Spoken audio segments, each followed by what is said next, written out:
up in East Los Angeles, not even realizing I was poor. My dad was a high-ranking gang member who ran the streets. Everyone knew who I was, so I thought it was a pretty big deal. And I was protected. And even though my dad spent most of my life in and out of jail, I had an amazing mom who was just fiercely independent. She worked at the local high school as a secretary in the dean's office. So she got to see all the kids that got thrown out of class for whatever reason who were waiting to be disciplined. Man, her office was packed. So see, kids like us, we have a lot of things to deal with outside of school. And sometimes we're just not ready to focus. But that doesn't mean that we can't. It just takes a little bit more. Like, I remember one day I found my dad convulsing, foaming at the mouth, ODing on the bathroom floor. Really? Do you think that doing my homework that night was at the top of my priority list? Not so much. But I really needed a support network, a group of people who were going to help me make sure that I wasn't going to be a victim of my own circumstance, that they were going to push me beyond what I even thought I could do. I needed teachers in the classroom every day who were going to say, you can move beyond that. And unfortunately, the local junior high was not going to offer that. It was gang infested, huge teacher turnover rate. So my mom said, you're going on a bus, an hour and a half away from where we live, every day. So the next 2 years, that's what I did. I took a school bus to the fancy side of town. And eventually, I ended up at a school where there was a mixture. There were some people who were really gang affiliated, and then there was those of us really trying to make it to high school. Well, trying to stay out of trouble was a little unavoidable. You had to survive. You just had to do things sometimes. So there were a lot of teachers who were like, she's never gonna make it. She has an issue with authority. She's not gonna go anywhere. Some teachers completely wrote me off as a lost cause. But then they were very surprised when I graduated from high school. I was accepted to Pepperdine University, and I came back to the same school that I attended to be a special ed assistant, and then I told them, I want to be a teacher. And boy, they were like, what? Why? You want to do that? So I began my teaching career at the exact same middle school that I attended. And I really wanted to try to save more kids who were just like me. And so every year, I share my background with my kids because they need to know that everyone has a story, everyone has a struggle, and everyone needs help along the way. And I am going to be their help along the way. So as a rookie teacher, I created opportunity. I had a kid one day come into my class having been stabbed the night before. I was like, you need to go to a hospital, the school nurse, something. He's like, no, miss, I'm not going. I need to be in class because I need to graduate. So he knew that I was not going to let him be a victim of his circumstance, but we were going to push forward and keep moving on. And this idea of creating a safe haven for our kids and getting to know exactly what they're going through, getting to know their families, I wanted that, but I couldn't do it in a school with 1,600 kids and teachers turning over year after year after year. How do you get to build those relationships? So we created a new school. And we created the San Fernando Institute for Applied Media. And we made sure that we were still attached to our school district for funding, for support. But with that, we were going to gain freedom. Freedom to hire the teachers that we knew were going to be effective. Freedom to control the curriculum so that we're not doing lesson 1.2 on page 5, no. And freedom to control a budget, to spend money where it matters, not how a district or a state says you have to do it. We wanted those freedoms. But now shifting an entire paradigm, it hasn't been an easy journey, nor is it even complete. But we had to do it. Our community deserved a new way of doing things. And as the very first pilot middle school in all of Los Angeles Unified School District, you better believe there was some opposition. And it was out of fear. Fear of, well, what if they get it wrong? Yeah, what if we get it wrong? But what if we get it right? And we did. So even though teachers were against it because we employ one-year contracts, you can't teach or you don't want to teach, you don't get to be at my school with my kids.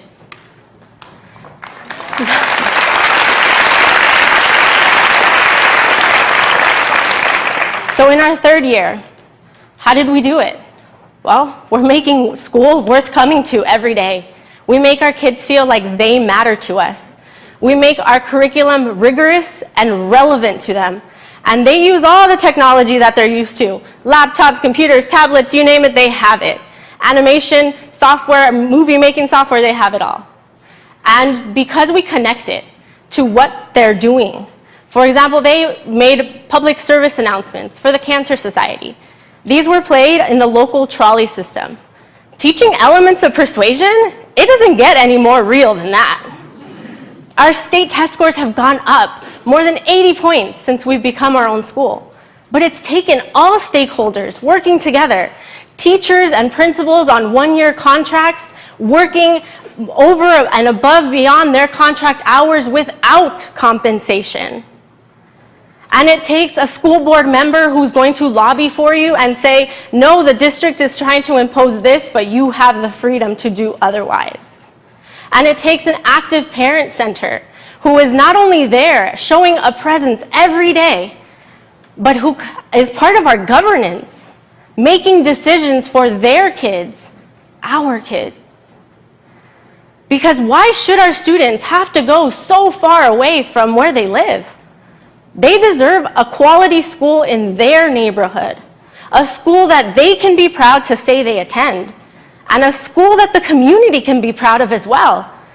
And they need teachers to fight for them every day and empower them to move beyond their circumstances.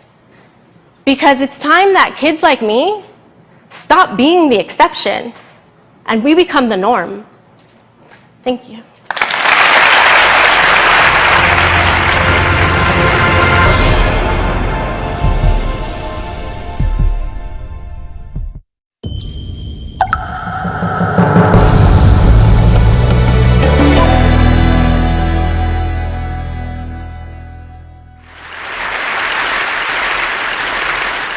I teach chemistry.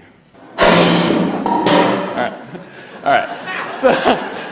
So more than just explosions, chemistry is everywhere. Have you ever found yourself at a restaurant spacing out, just doing this over and over? Some people nodding yes. Recently, I showed this to my students, and I just asked them to try and explain why it happened. The questions and conversations that followed were fascinating. Check out this video that Maddie from my Period 3 class sent me that evening. Are you ready?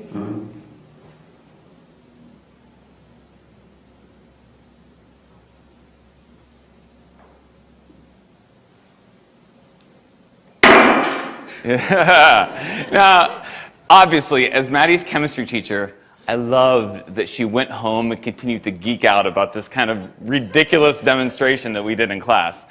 But what fascinated me more is that Maddie's curiosity took her to a new level.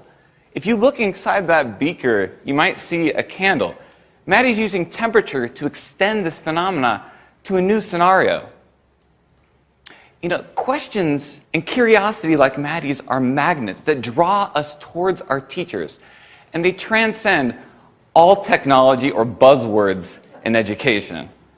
But if we place these technologies before student inquiry, we can be robbing ourselves of our greatest tool as teachers, our students' questions. For example, flipping a boring lecture from the classroom to the screen of a mobile device might save instructional time, but if it is the focus of our students' experience, it's the same dehumanizing chatter just wrapped up in fancy clothing. But if instead we have the guts to confuse our students, perplex them, and evoke real questions. Through those questions, we as teachers have information that we can use to tailor robust and informed methods of blended instruction.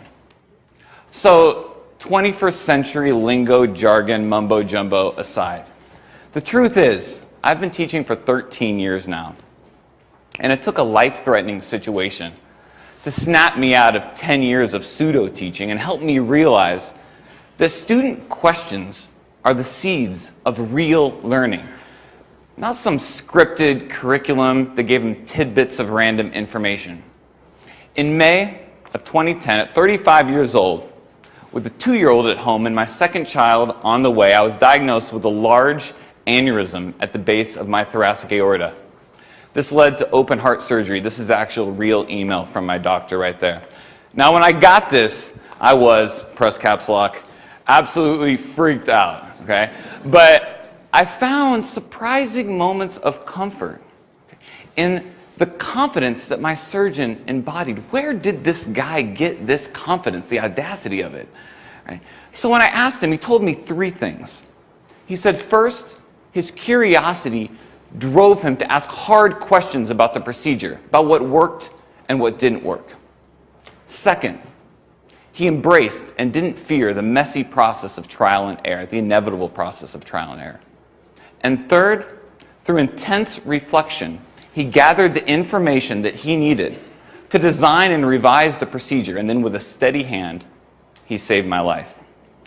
Now, I absorbed a lot from these words of wisdom, and before I went back into the classroom that fall, I wrote down 3 rules of my own that I bring to my lesson planning still today. Rule number 1, curiosity comes first. Questions can be windows to great instruction, but not the other way around.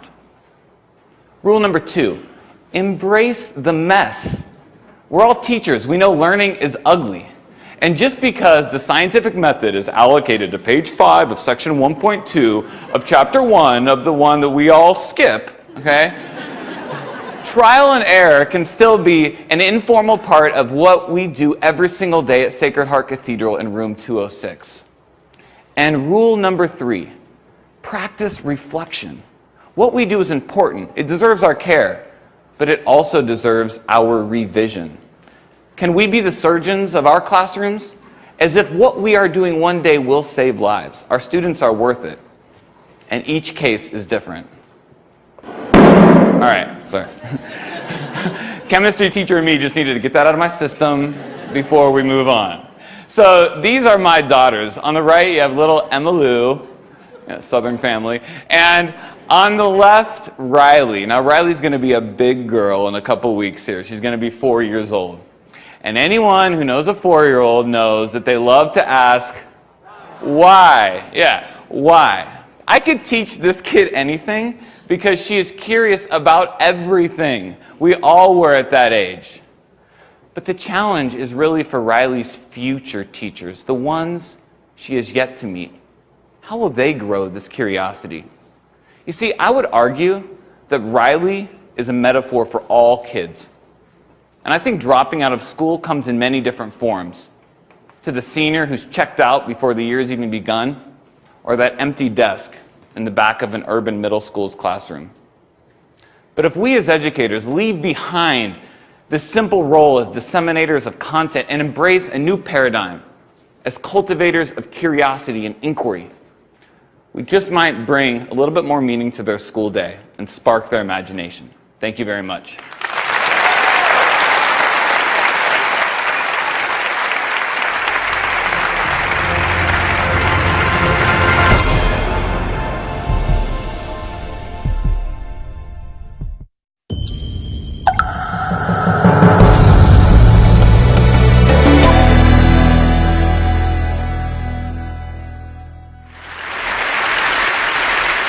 I'm Rich Baranek, and what I'd like to talk a little bit about today are some ideas that I think have just tremendous resonance with all the things that have been talked about the last 2 days. In fact, so many different points of resonance, it's going to be difficult to bring them all up, but I'll try to do my best.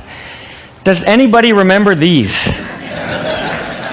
Okay, so these are LP records, and they've been replaced. decades, right? They've been swept away over the last 2 decades by these types of world-flattening digitization technologies, right? And I think it was best witnessed when Thomas was playing the music as we came in the room today.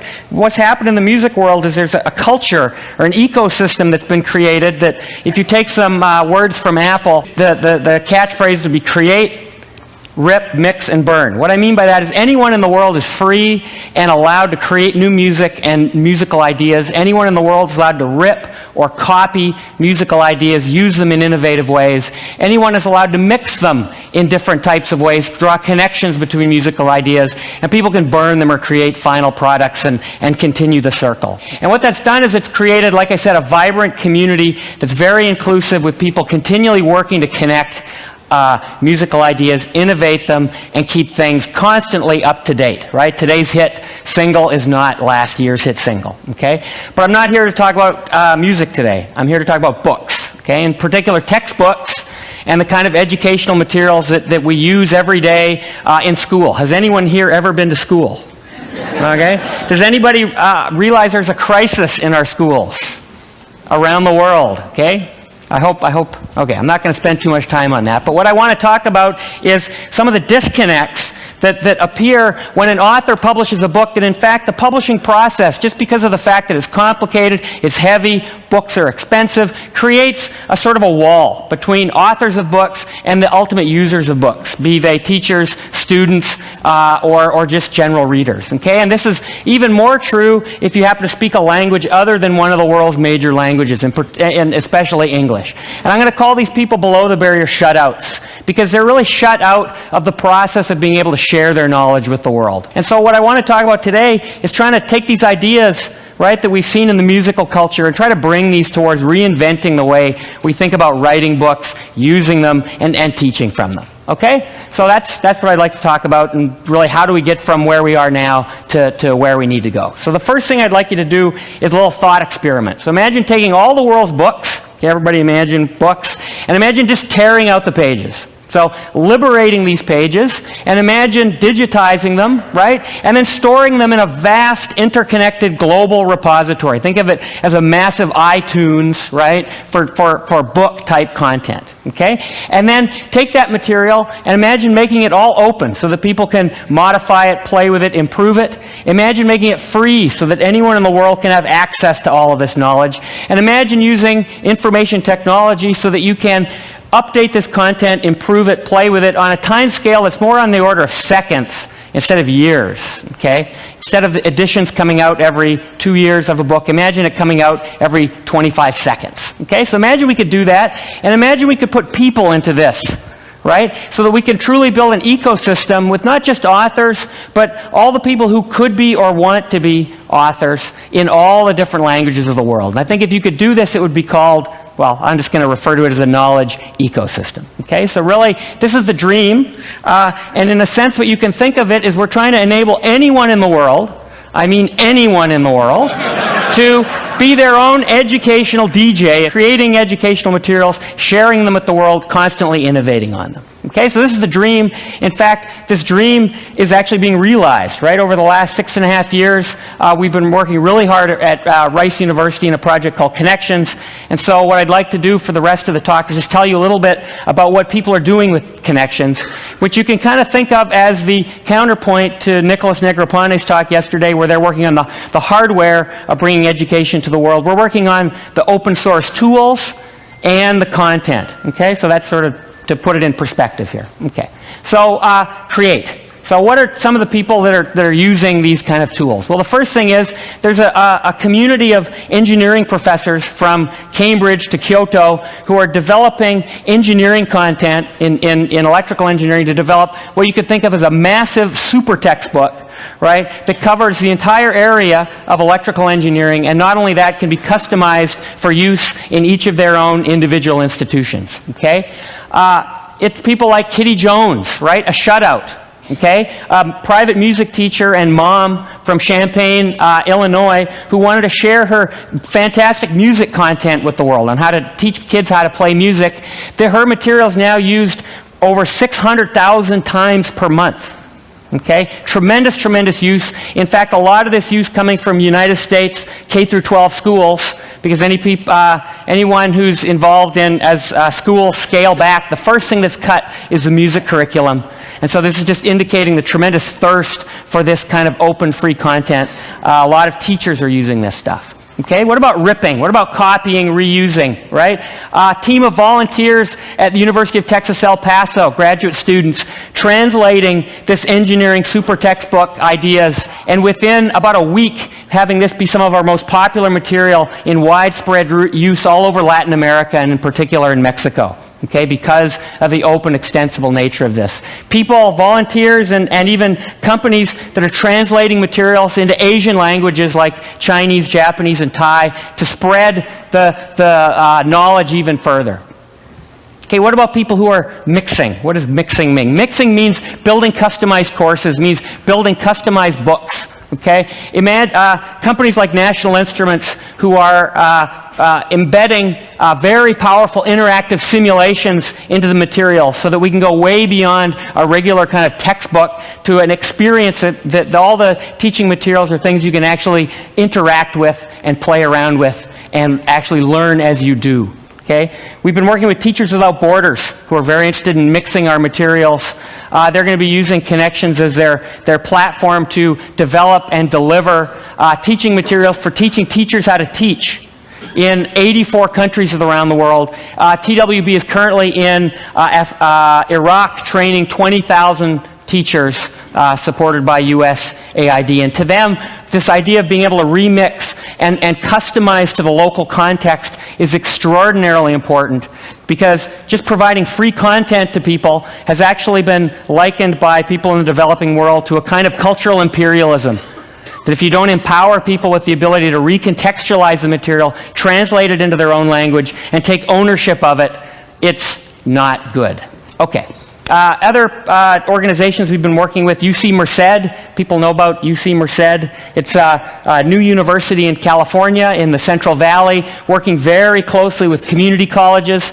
They're actually developing a lot of their science and engineering curriculum to spread widely around the world in our system, and they're also trying to develop all of their software tools completely open source. We've been working with AMD, which has a project called 50 by 15, which is trying to bring internet connectivity to 50% of the world's population by 2015. We're going to be providing content to them in a whole range of different languages. And we've also been working with a number of other organizations, in particular a bunch of the projects that are funded by Hewlett Foundation, who have taken a real leadership role in this area of open content.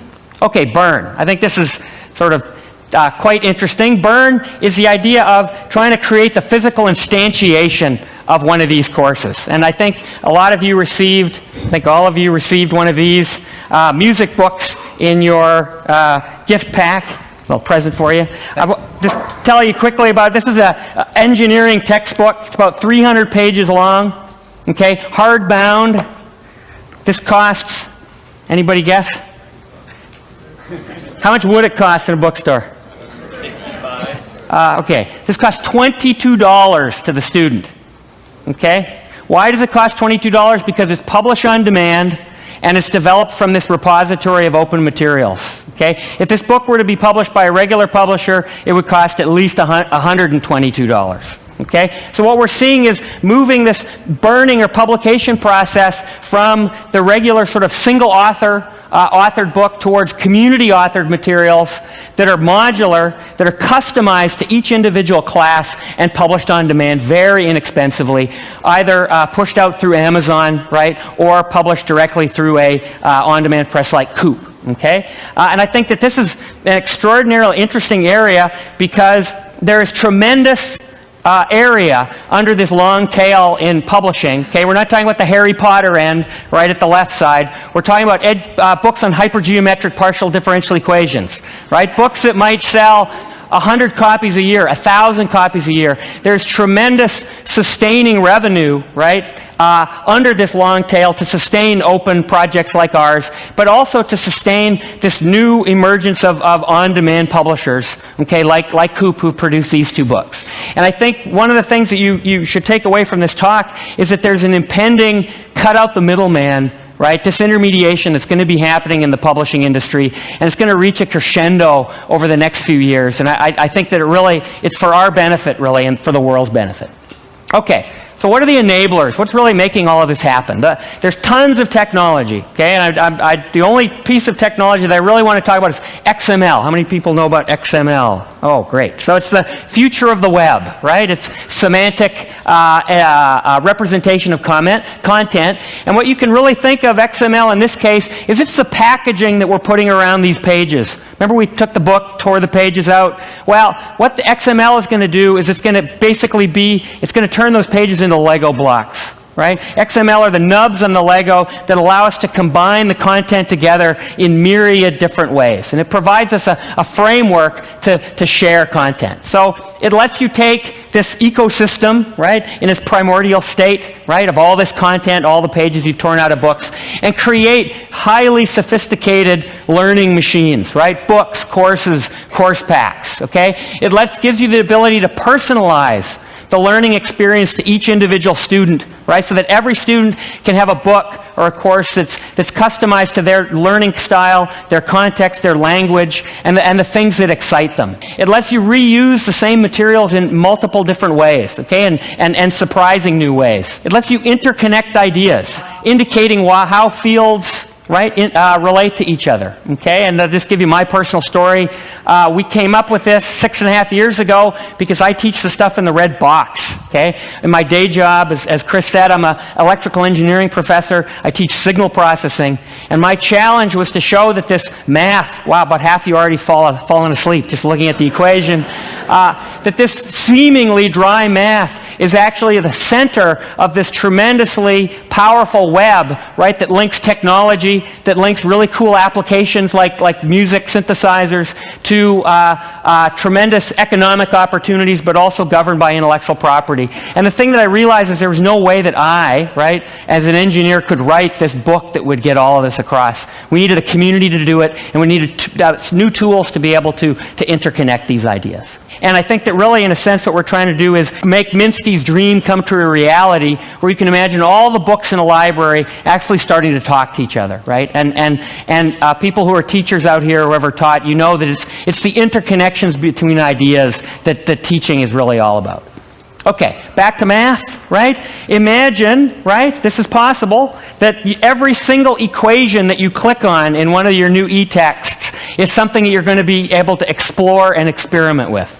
Right, so imagine your kid's algebra textbook, right, in 7th grade. You can click on every single equation and bring up a little tool to be able to experiment with it, tinker with it, understand it, because we really don't understand until we do. Okay? The same type of markup like MathML for chemistry. Imagine chemistry textbooks that actually understand the structure of how molecules are formed. Imagine music XML that actually lets you delve into the semantic structure of music, play with it, understand it. It's no wonder that everybody's getting into it, right?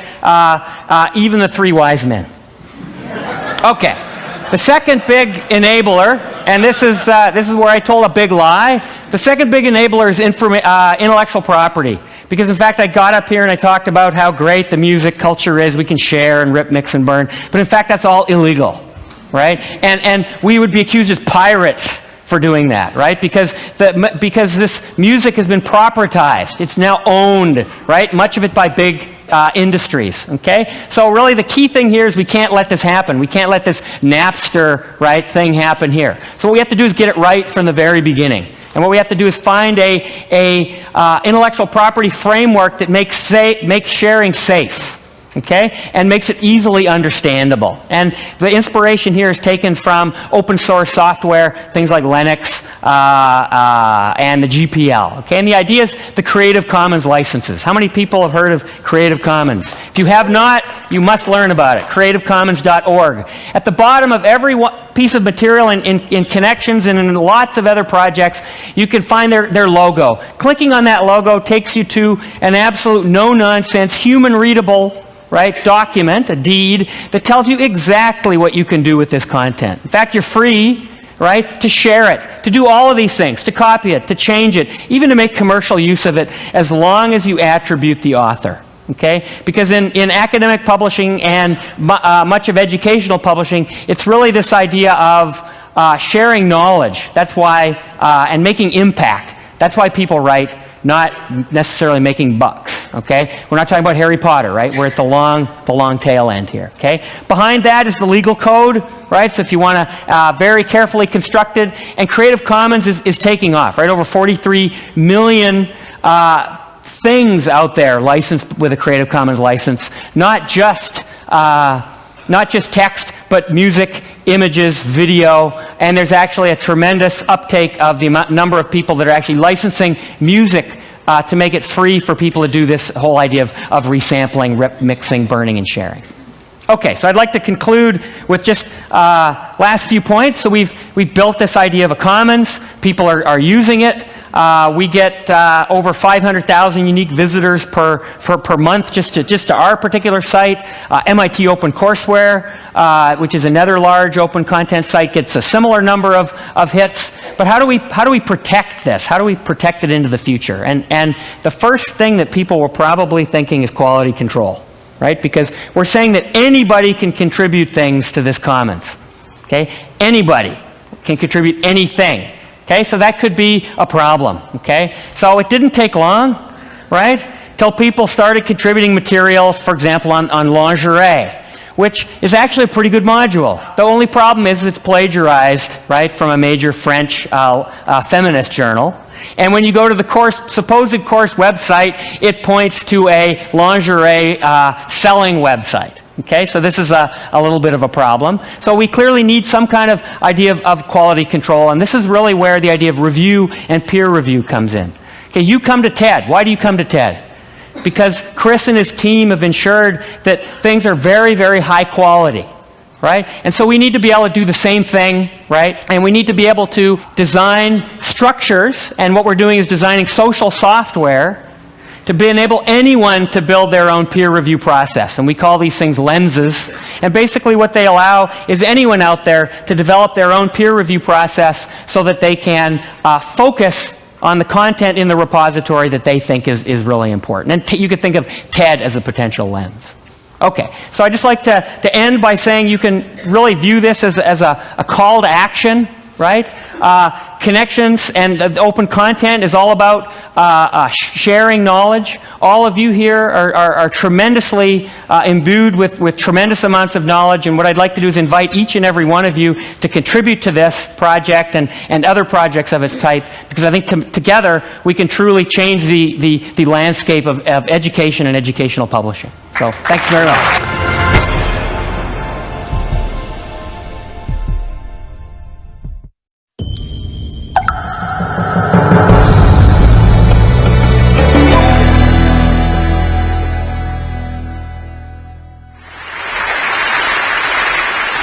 I'd like to reimagine education.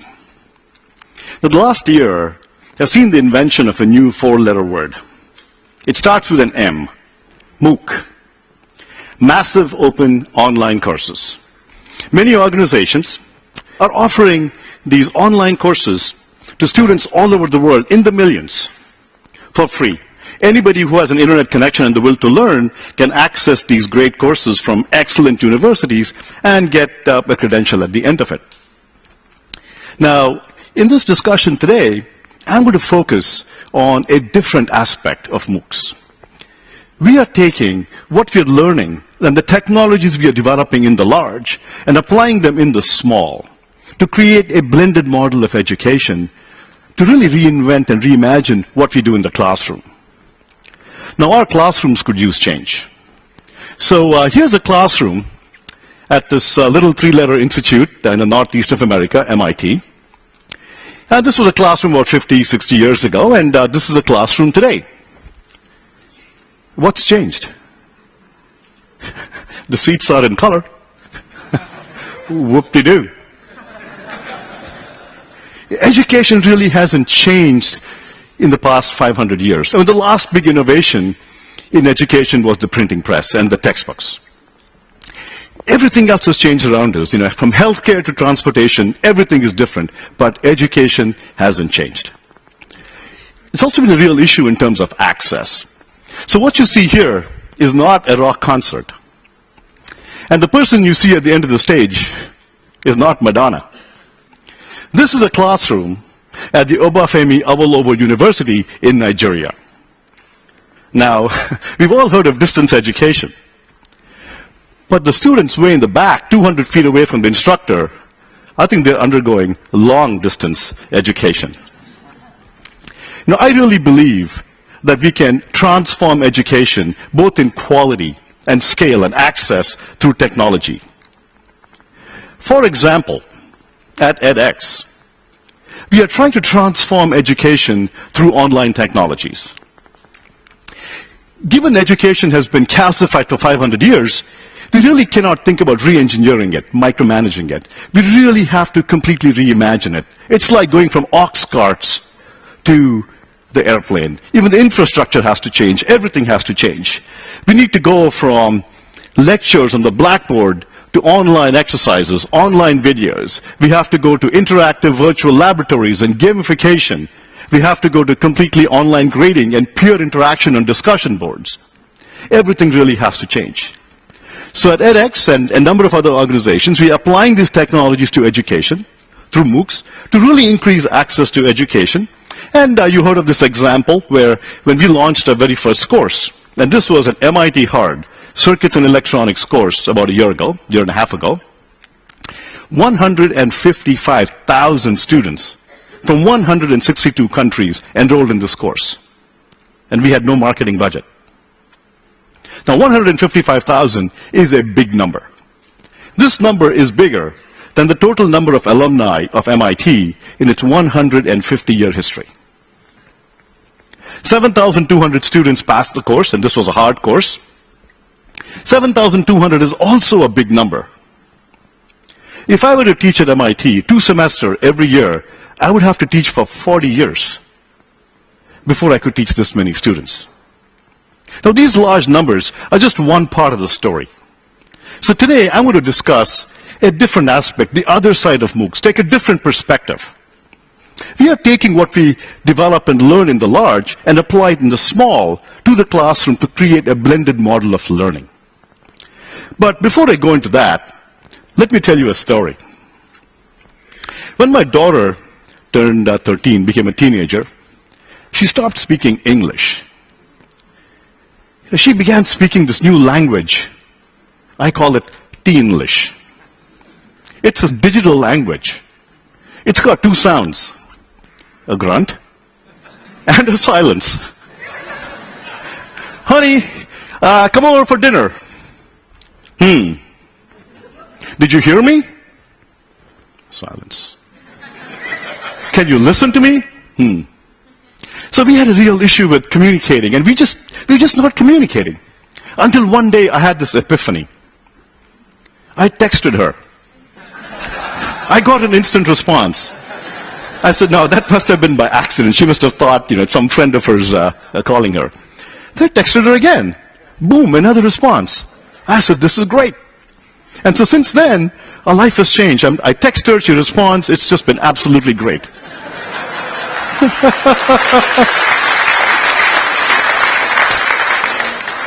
So our millennial generation is built differently. Now, I'm older, but my youthful looks might belie that, but I'm not in the I'm not in the millennial generation. But our kids are really different. The millennial generation is completely comfortable with online technology, so why are we fighting it in the classroom? Let's not fight it, let's embrace it. In fact, I believe, I have 2 fat thumbs, I can't text very well. But I'm willing to bet that with evolution, our kids and their grandchildren will develop really, really little itty-bitty thumbs to text much better. The evolution will fix all of that stuff. But so why don't we embrace technology, embrace the millennial generations, natural predilections, and really think about creating these online technologies, blend them into their lives. So here's what we can do. So rather than driving our kids into a classroom, herding them out there at 8 o'clock in the morning, I hated going to class at 8 o'clock in the morning. So why are we forcing our kids to do that? So instead what you do is you have them watch videos and do interactive exercises in the comfort of their dorm rooms, in their bedroom, in the dining room, in the bathroom, wherever they're most creative. Then they come into the classroom for some in-person interaction. They can have discussions among themselves. They can solve problems together. They can work with the professor and have the professor answer their questions.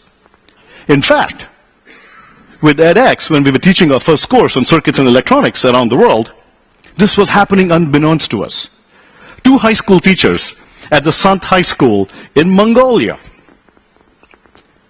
had flipped the classroom, and they were using our video lectures and interactive exercises where the learners in the high school, 15-year-olds, mind you, would go and do these things in their own homes, and they would come into class, and as you see from this image here, they would interact with each other and do some physical laboratory work.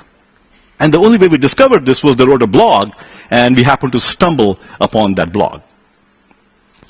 We're also doing other pilots.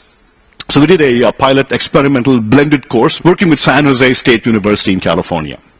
Again, with the circuits and electronics course. You'll hear that a lot. That course has become sort of like our petri dish of learning.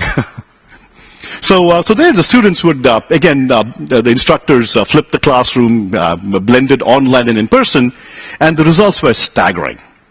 Now, don't take these results to the bank just yet. Just wait a little bit longer as we experiment with this some more, but the early results are incredible. So traditionally, semester upon semester for the past several years, this course, again a hard course, had a failure rate of about 40 to 41% every semester. With this blended class late last year, the failure rate fell to 9%. So the results can be extremely good. Now, before we go too far into this, I'd like to spend some time discussing some key ideas. What are some key ideas that makes all of this work? One idea is active learning. The idea here is rather than have students walk into class, watch lectures, we replace this with what we call lessons. Lessons are interleaved sequences of videos and interactive exercises. So a student might watch a 5-7 minute video and follow that with an interactive exercise. Think of this as the ultimate Socratization of education. You teach by asking questions. And this is a form of learning called active learning, and really promoted by a very early paper in 1972 by Craig and Lockhart, where they said and discovered that learning and retention really relate strongly to the depth of mental processing. Students learn much better when they are interacting with the material. The second idea is self-pacing. Now, when I went to a lecture hall, and you were like me, by the 5th minute, I would lose the professor. I wasn't all that smart, and I would be scrambling, taking notes, and then I would lose the lecture for the rest of the hour. Instead, wouldn't it be nice with online technologies, we offer videos and interactive engagements to students? They can hit the pause button. They can rewind the professor. Heck, they can even mute the professor. So this form of self-pacing can be very helpful to learning. The third idea that we have is instant feedback. With instant feedback, the computer grades exercises. I mean, how else do you teach 150,000 students? Your computer is grading all the exercises. And we've all submitted homeworks, and your grades come back 2 weeks later. You've forgotten all about it. I don't think I've still received some of my homeworks from my undergraduate days. Some are never graded. So with instant feedback, students can try to apply answers. If they get it wrong, they can get instant feedback. They can try it again and try it again. And this really becomes much more engaging. They get the instant feedback. And this little green check mark that you see here is becoming somewhat of a cult symbol at edX. The learners are telling us that they go to bed at night dreaming of the green check mark. In fact, one of our learners who took the circuits course early last year, he then went on to take a software course from Berkeley at the end of the year. And this is what the learner had to say on our discussion board when he just started that course about the green check mark. Oh God, have I missed you. When's the last time you've seen students posting comments like this about homework? My colleague Ed Berchinger, who heads up the physics department at MIT, has this to say about instant feedback. He indicated that instant feedback turns teaching moments into learning outcomes.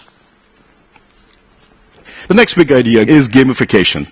All learners engage really well with interactive videos and so on. They would sit down and shoot alien spaceships all day long till they get it. So we apply these gamification techniques to learning. And we can build these online laboratories. How do you teach creativity? How do you teach design? We can do this through online labs and use computing power to build these online labs. So as this little video shows here, you can engage students much like they designed with Legos. So here the learners are building a circuit with Lego-like ease. And this can also be graded by the computer. Fifth is peer learning. So here we use discussion forums and discussions and Facebook-like interaction, not as a distraction, but to really help students learn. Let me tell you a story. When we did our circuits course with the 155,000 students, I didn't sleep for 3 nights leading up to the launch of the course. I told my TAs, okay, 7 by 24, we're going to be up monitoring the forum, answering questions. I had answered questions for 100 students. How do you do that for 150,000? So one night I'm sitting up there at 2 a.m. at night, and I think there was this question from a student from Pakistan. And he asked a question, and I said, okay, let me go type up an answer. I don't type all that fast, and I begin typing up the answer. And before I can finish, another student from Egypt popped in with an answer. Not quite right, so I'm fixing the answer. And before I can finish, a student from the US had popped in with a different answer. And then I sat back fascinated. Boom, boom, boom, boom. The students were discussing and interacting with each other, and by 4 a.m. that night, I'm totally fascinated, having this epiphany. By 4 a.m. in the morning, they had discovered the right answer. And all I had to do was go and bless it, good answer. So this is absolutely amazing, where students are learning from each other, and they're telling us that they are learning by teaching. Now this is all just not in the future. This is happening today. So we are applying these blended learning pilots in a number of universities and high schools around the world. From Tsinghua in China, to the National University of Mongolia, to Berkeley in California. All over the world. And these kinds of technologies really help, the blended model can really help revolutionize education. It can also solve the practical problem of MOOCs. The business aspect. We can also license these MOOC courses to other universities, and therein lies a revenue model for MOOCs, where the university that licenses it with the professor can use these online courses like the next generation textbook. They can use as much or as little as they like. It becomes a tool in the teacher's arsenal. Finally, I would like to have you dream with me for a little bit. I would like us to really reimagine education. We will have to move from lecture halls to e-spaces. We have to move from books to tablets like the Akash in India, or the Raspberry Pi, the $20. The Akash is $40. We have to move from bricks and mortar school buildings to digital dormitories. But I think at the end of the day, I think we will still need one lecture hall in our universities. Otherwise, how else do we tell our grandchildren that, your grandparents sat in that room in neat little rows like corn stalks and watched this professor at the end, talk about content, and you didn't even have a rewind button. Thank you. Thank you. Thank you.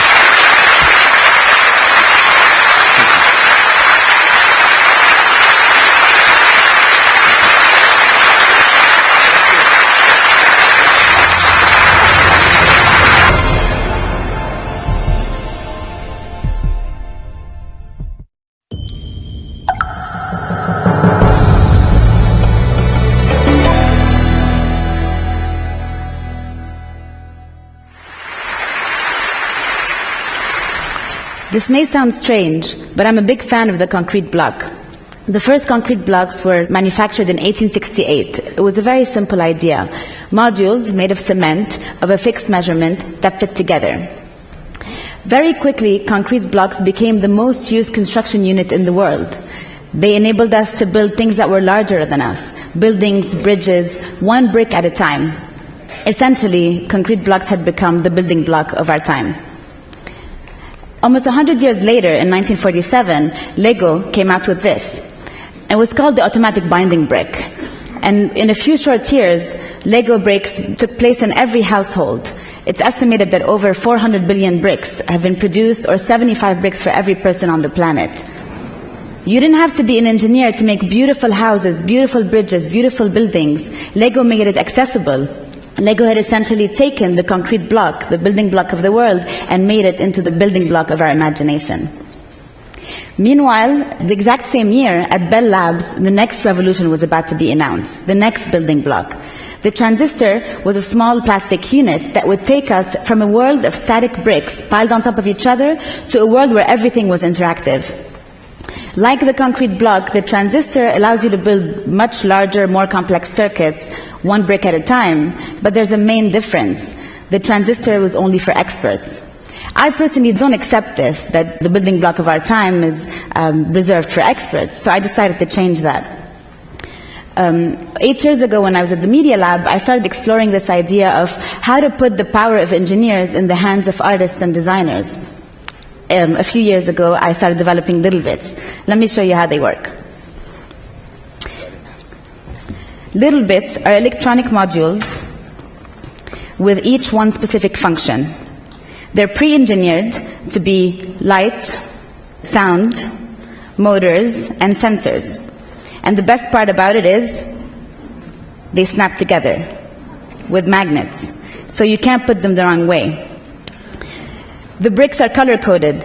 Green is output, blue is power, pink is input, and orange is wire. So all you need to do is snap a blue to a green, and very quickly you can start making larger circuits. You put a blue to a green, you can make a light. You can put a knob in between, and now you've made a little dimmer. Switch out the knob for a pulse module, which is here, and now you've made a little blinker. Add this buzzer for some extra punch, and you've created a noise machine. I'm going to stop that. So beyond simple play, little bits are actually pretty powerful. Instead of having to program, to wire, to solder, little bits allow you to program using very simple intuitive gestures. So to make this blink faster or slower, you would just turn this knob and basically make it pulse faster or slower. The idea behind little bits is that it's a growing library. We want to make every single interaction in the world into a ready-to-use brick. Lights, sounds, solar panels, motors, everything should be accessible. We've been giving little bits to kids and seeing them play with them, and it's been an incredible experience. The nicest thing is how they start to understand the electronics around them from every day that they don't learn at schools. For example, how a nightlight works, or why an elevator door stays open, or how an iPod responds to touch. We've also been taking little bits to design schools. So for example, we've had designers with no experience with electronics whatsoever start to play with little bits as a material. Here you see, with felt and paper water bottles, we have Jordi making.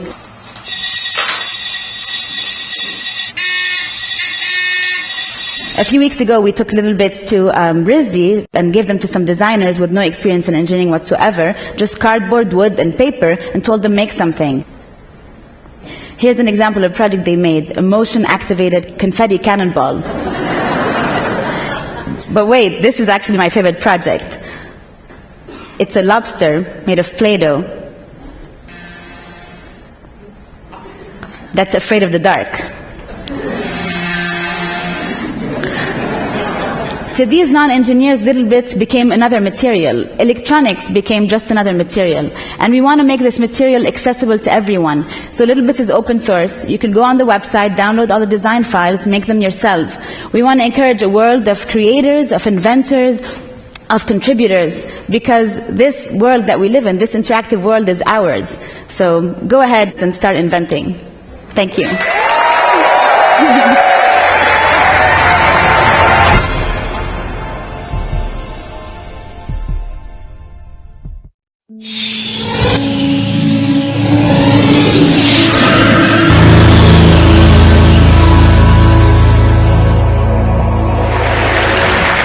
It's a great pleasure to be here. It's a great pleasure to speak after Brian Cox from CERN. I think CERN is the home of the Large Hadron Collider. Whatever happened to the Small Hadron Collider? Where is the Small Hadron Collider? Because the Small Hadron Collider once was the big thing. Now, the Small Hadron Collider is in a cupboard, overlooked and neglected. You know, when the Large Hadron Collider started and it didn't work, and people try to work out why, it was the Small Hadron Collider team who sabotaged it because they were so jealous. The whole Hadron Collider family needs unlocking. The lesson of Brian's presentation, in a way, all those fantastic pictures, is this really, that vantage point determines everything that you see. What Brian was saying was science has opened up successively different vantage points from which we can see ourselves, and that's why it's so valuable. So the vantage point you take determines virtually everything that you will see. The question that you will ask will determine much of the answer that you get. And so if you ask this question, where would you look to see the future of education? The answer that we've traditionally given to that is very straightforward. At least in the last 20 years, you go to Finland. Finland is the best place in the world to see school systems. The Finns may be a bit boring and depressive, and there's a very high suicide rate, but by golly, they are qualified. And they have absolutely amazing education systems. And so we all troop off to Finland and we wonder at the social democratic miracle of Finland and its cultural homogeneity and all the rest of it. And then we struggle to imagine how we might bring lessons back. Well, so for the last year, with the help of Cisco, who sponsored me for some balmy reason to do this, I've been looking somewhere else. Because actually radical innovation does sometimes come from the very best, but it often comes from places where you have huge need, unmet latent demand, and not enough resources for traditional solutions to work, traditional high-cost solutions which depend on professionals, which is what schools and hospitals are. So I ended up in places like this. This is a place called Monkey Hill. It's one of the hundreds of favelas in Rio. Most of the population growth of the next 50 years will be in cities. We'll grow by 6 cities of 12 million people a year for the next 30 years. Almost all of that growth will be in the developed world. Almost all of that growth will be in places like Monkey Hill. This is where you'll find the fastest growing young populations of the world. So if you want recipes to work for virtually anything, health, education, government, politics, and education, you have to go to these places. And if you go to these places, you meet people like this. This is a guy called Wanderson. At the age of 14, in common with many 14-year-olds in the Brazilian education system, he dropped out of school. It was boring. And Wanderson instead went into what provided kind of opportunity and hope in the place that he lived, which was the drugs trade. And by the age of 16, with rapid promotion, he was running the drugs trade in 10 favelas. He was turning over $200,000 a week. He employed 200 people. He was going to be dead by the age of 25, and luckily he met this guy, who is Rodrigo Baggio, the owner of the first laptop to ever appear in Brazil. 1994, Rodrigo started something called CDI, which took computers donated by corporations, put them into community centers in favelas, and created places like this. What turned Wanderson around was technology for learning that made learning fun and accessible. Or you can go to places like this. This is Kibera, which is the largest slum in East Africa. Millions of people living here, stretched over many kilometers. And there I met these two, Azra on the left, Maureen on the right. They just finished their Kenyan Certificate of Secondary Education. That name should tell you that the Kenyan education system borrows almost everything from Britain circa 1950, but has managed to make it even worse. So there are schools in slums like this. There are places like this. That's where Maureen went to school. They're private schools. There are no state schools in slums. And the education they got was pitiful. It was in places like this. This is a school set up by some nuns in another slum called Mukuru. Half the children in this classroom have no parents because they've died through AIDS. The other half have one parent because the other parent has died through AIDS. So the challenges of education in this kind of place are not to learn the kings and queens of Kenya or Britain. They are to stay alive, to earn a living, to not become HIV positive. The one technology that spans rich and poor in places like this is not anything to do with industrial technology. It's not to do with electricity or water. It's the mobile phone. If you were to design from scratch virtually any service in Africa, you would start now with the mobile phone. Or you can go to places like this. This is a place called the Madangiri Settlement Colony, which is a very developed slum about 25 minutes outside New Delhi, where I met these characters who showed me around for the day. The remarkable thing about these girls, and the sign of the kind of social revolution sweeping through the developing world, is that these girls are not married. 10 years ago, they certainly would have been married. Now they're not married and they want to go on to study further, to have a career. They've been brought up by mothers who are illiterate, who have never ever done homework. All across the developing world, there are millions of parents, tens, hundreds of millions, who for the first time are with children doing homework and exams. And the reason they carry on studying is not because they went to a school like this. This is a private school. This is a fee-paying school. This is a good school. This is the best you can get in Hyderabad in Indian education. The reason they went on studying was this. This is a computer installed in the entrance to their slum by a revolutionary social entrepreneur called Sugata Mitra, who has conducted the most radical experiments showing that children in the right conditions can learn on their own with the help of computers. Those girls have never touched Google. They know nothing about Wikipedia. Imagine what their lives would be like if you could get that to them. So if you look, as I did, through this tour, and by looking at about 100 case studies of different social entrepreneurs working in these very extreme conditions, look at the recipes that they come up with for learning. They look nothing like school. What do they look like? Well, education is a global religion, and education plus technology is a great source of hope. You can go to places like this. This is a school 3 hours outside Sao Paulo. Most of the children there have parents who are illiterate. Many of them don't have electricity at home, but they find it completely obvious to use computers, websites, make videos, so on and so forth.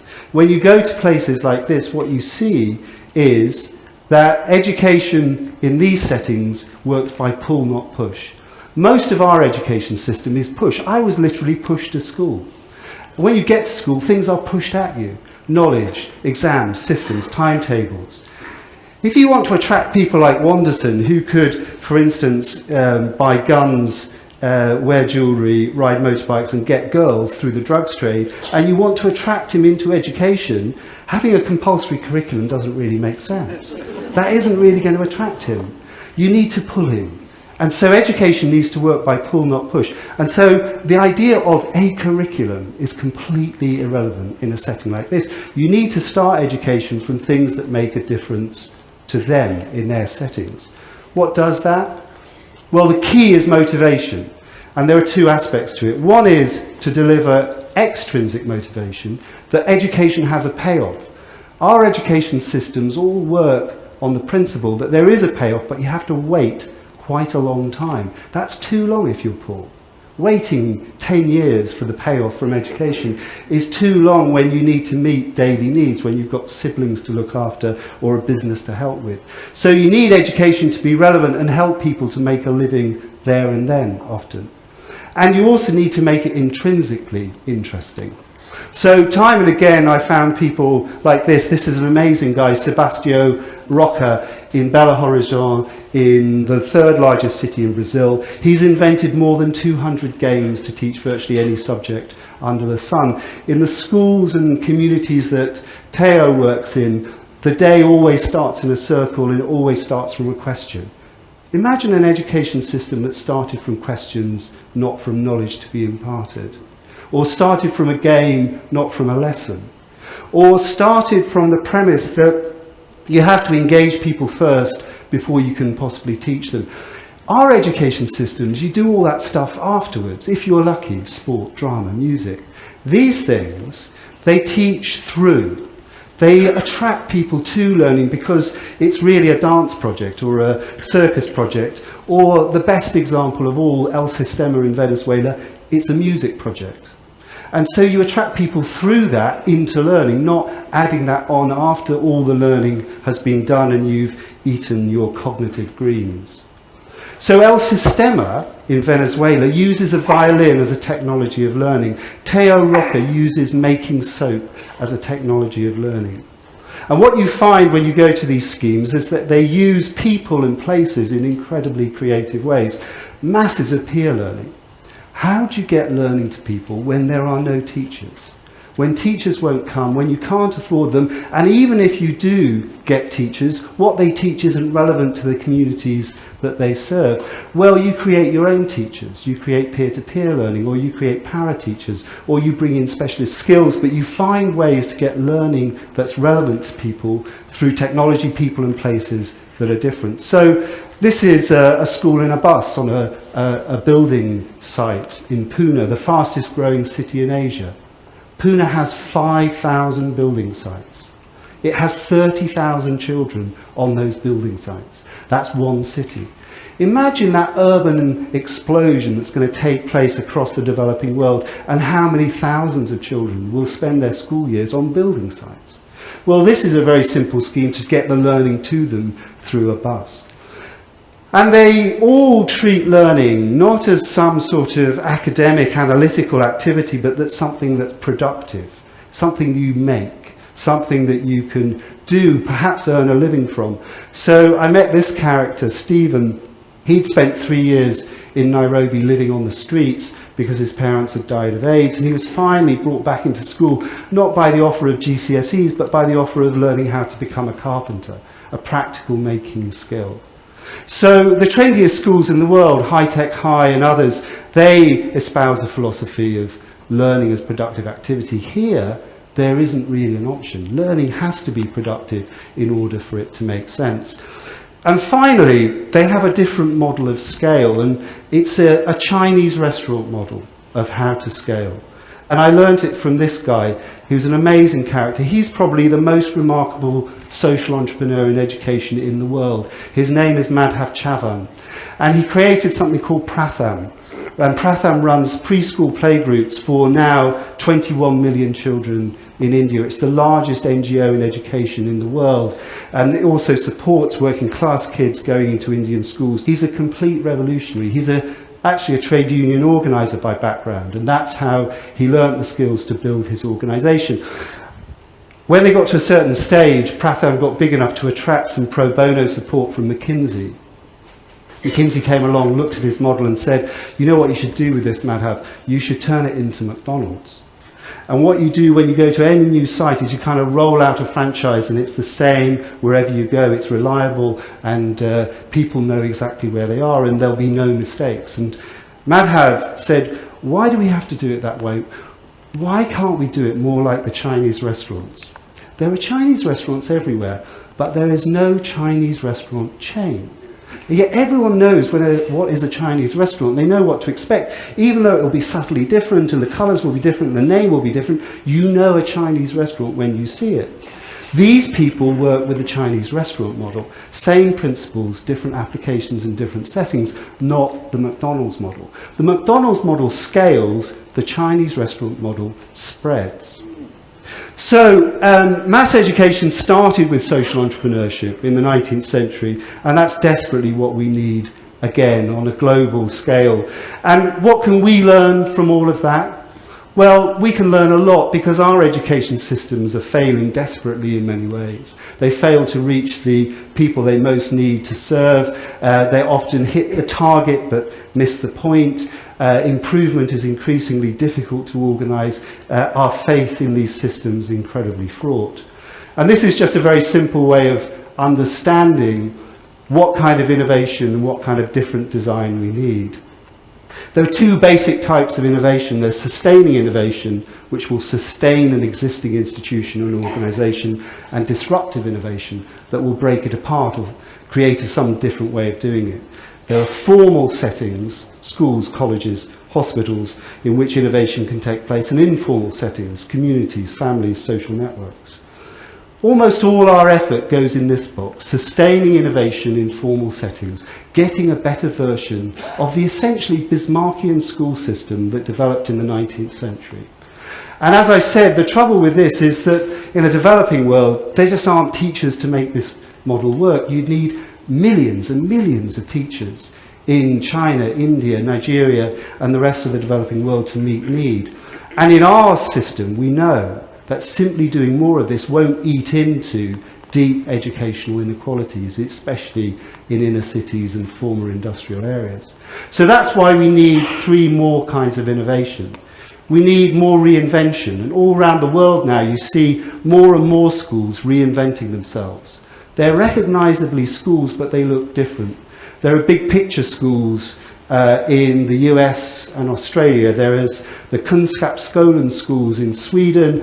There are 14 of them. Only 2 of them are in schools. Most of them are in other buildings not designed as schools. There's an amazing school in northern Queensland called Jarragon, and they all have the same kind of features. Highly collaborative, very personalised, often pervasive technology, learning that starts from questions and problems and projects, not from knowledge and curriculum. So we certainly need more of that, but because so many of the issues in education aren't just in school, they're in family and community, what you also need, definitely, is more on the right-hand side. You need efforts to supplement schools.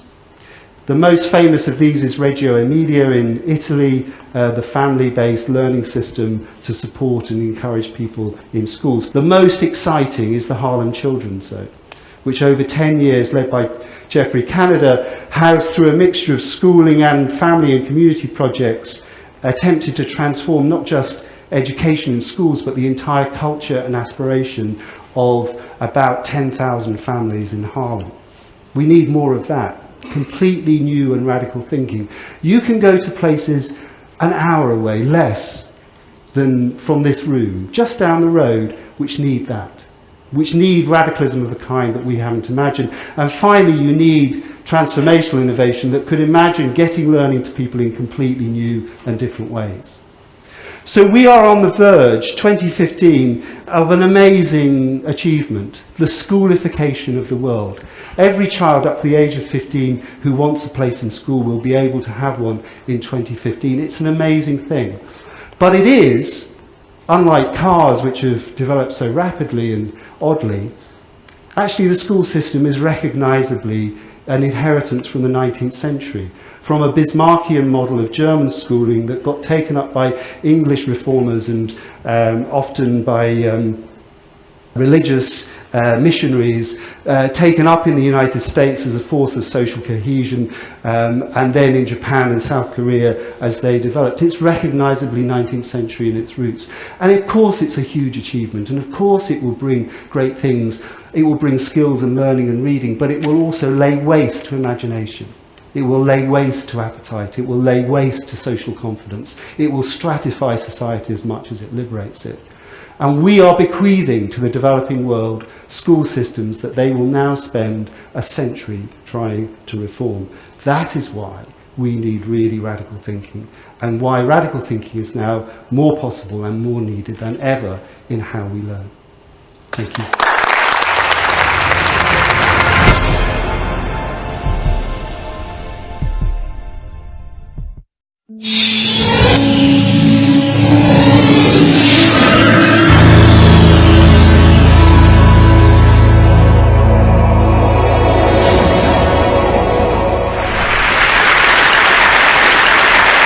I have a tough job to do. You know, when I looked at the profile of the audience here, with their connotations on design, in all its forms, and with so much and so many people working on collaborative and networks and so on, that I wanted to tell you, I wanted to build an argument for primary education in a very specific context. In order to do that, in 20 minutes, I have to bring out 4 ideas. It's like 4 pieces of a puzzle. And if I succeed in doing that, maybe you would go back with a thought that you could build on and perhaps help me do my work. The first piece of the puzzle is remoteness and the quality of education. By remoteness, I mean 2 or 3 different kinds of things. Of course, remoteness in its normal sense, which means that as you go further and further away from an urban center, you get to remoter areas. What happens to education?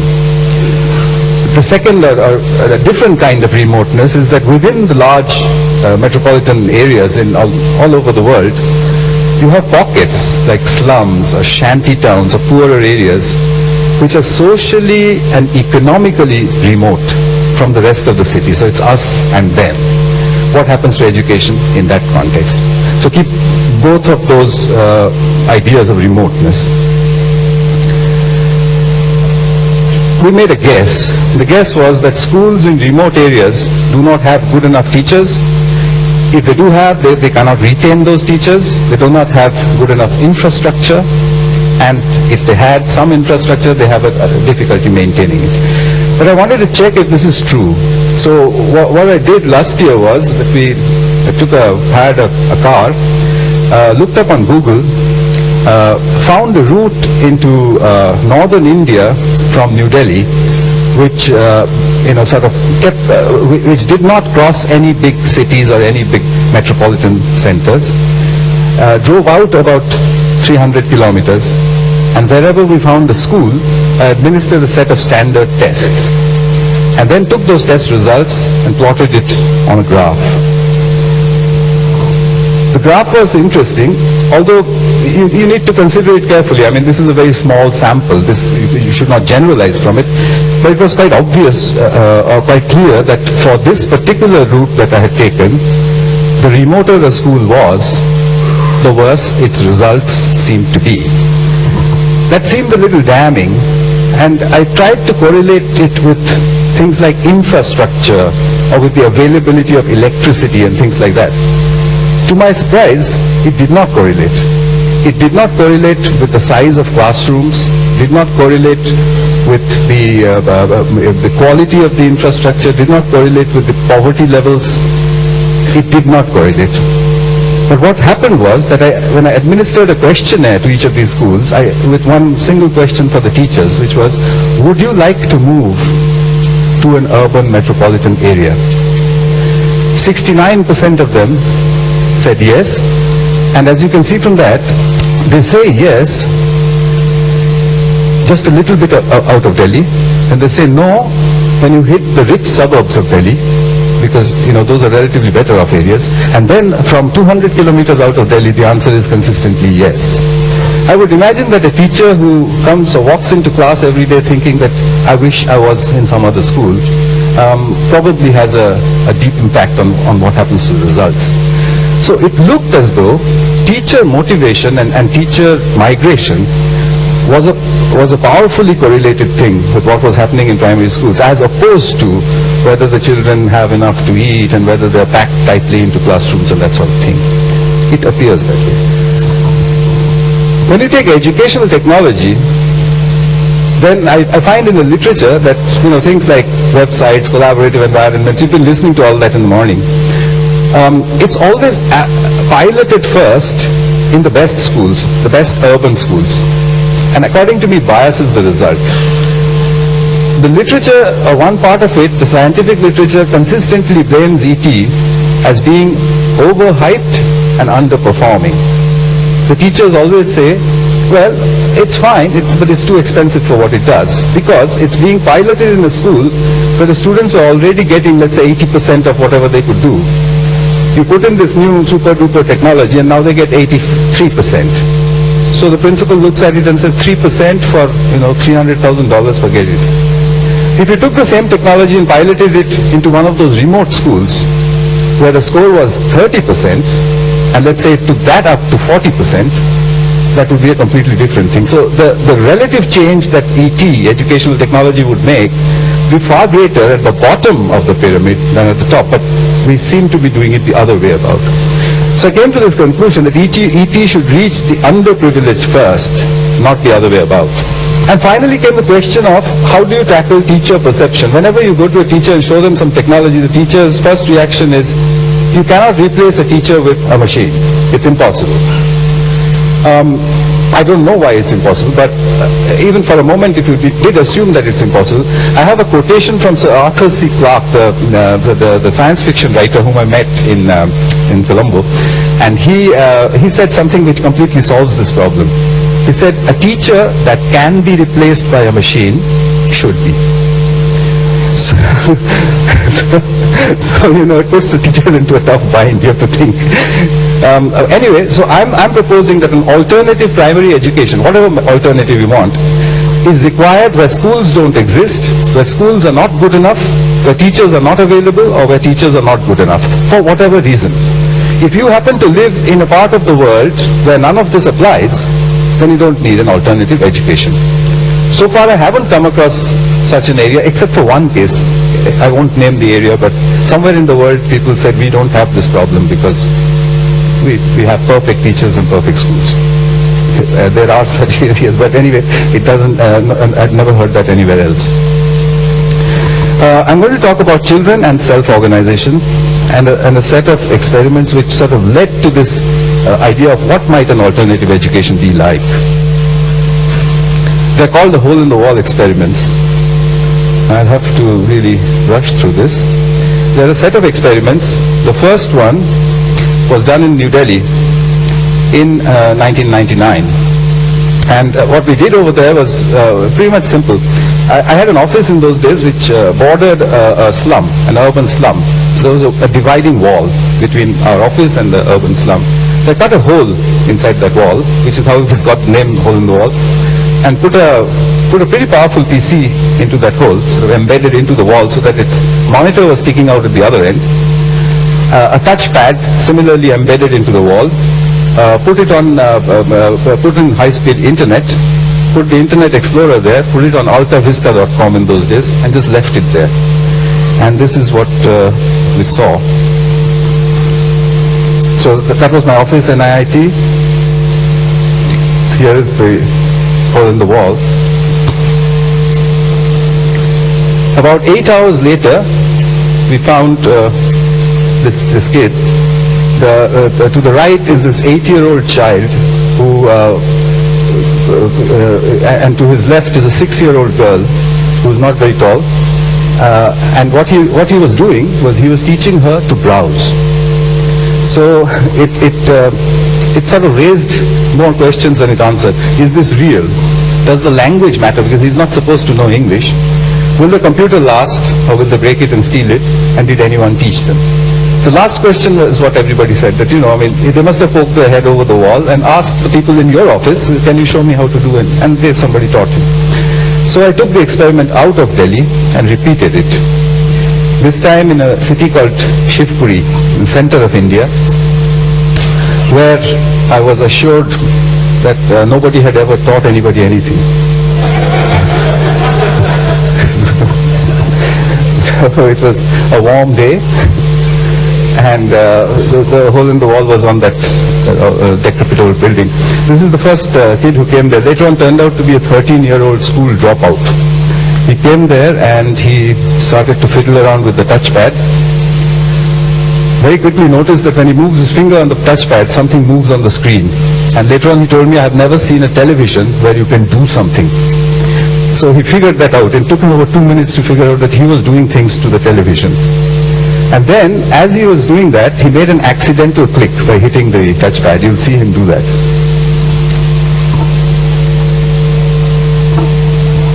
He did that, and the Internet Explorer changed page. 8 minutes later, he looked from his hand to the screen, and he was browsing. He was going back and forth. When that happened, he started calling all the neighborhood children, like children would, let's say, come and see what's happening over here. And by the evening of that day, 70 children were all browsing. So 8 minutes and an embedded computer seemed to be all that we needed there. So we thought that this is what was happening, that children in groups can self-instruct themselves to use a computer and the internet. But under what circumstances? At this time, there was the main question was about English. People said, you really ought to have this in Indian languages. So I said, what? Have what? Shall I translate the internet into some Indian language? That's not possible. So it has to be the other way about. But let's see, how do the children tackle the English language? I took the experiment out to northeastern India, to a village called Madan Tusi, where for some reason there was no English teacher. So the children had not learnt English at all. and I built a similar hole in the wall. One big difference in the villages as opposed to the urban slums, there were more girls than boys who came to the kiosk. In the urban slums, the girls tend to stay away. I left the computer there with lots of CDs. I didn't have any internet, and came back 3 months later. So when I came back there, I found these two kids, 8 and 12-year-olds, who were playing a game on the computer. And as soon as they saw me, they said, we need a faster processor and a better mouse. So I was a little surprised, but how on earth did they know all this? And they said, well, we picked it up from the CDs. So I said, but how did you understand what's going on over there? So they said, well, you've left this machine which talks only in English, so we had to learn English. So then I measured, and they were using 200 English words with each other, mispronounced but correct usage. Words like exit, stop, file, save, that kind of thing, not only to do with the computer but in their day-to-day conversations. So Madantusi seemed to show that language was not a barrier. In fact, they may be able to teach themselves the language if they really wanted to. Finally, I got some funding to try this experiment out to see if these results are replicable, if they happen everywhere else. India is a good place to do such an experiment in, because we have all the ethnic diversities, all the the genetic diversity, all the racial diversities, and also all the socio-economic diversities. So I could actually choose samples to cover a cross-section that would cover practically the whole world. So I did this for almost 5 years, and this experiment really took us all the way across the length and breadth of India. This is the Himalayas, up in the north, very cold. I also had to check or invent an engineering design which would survive outdoors. And I was using regular, normal PCs. So I needed different climates, for which India is also great, because we have very cold, very hot, and so on. This is the deserts to the west.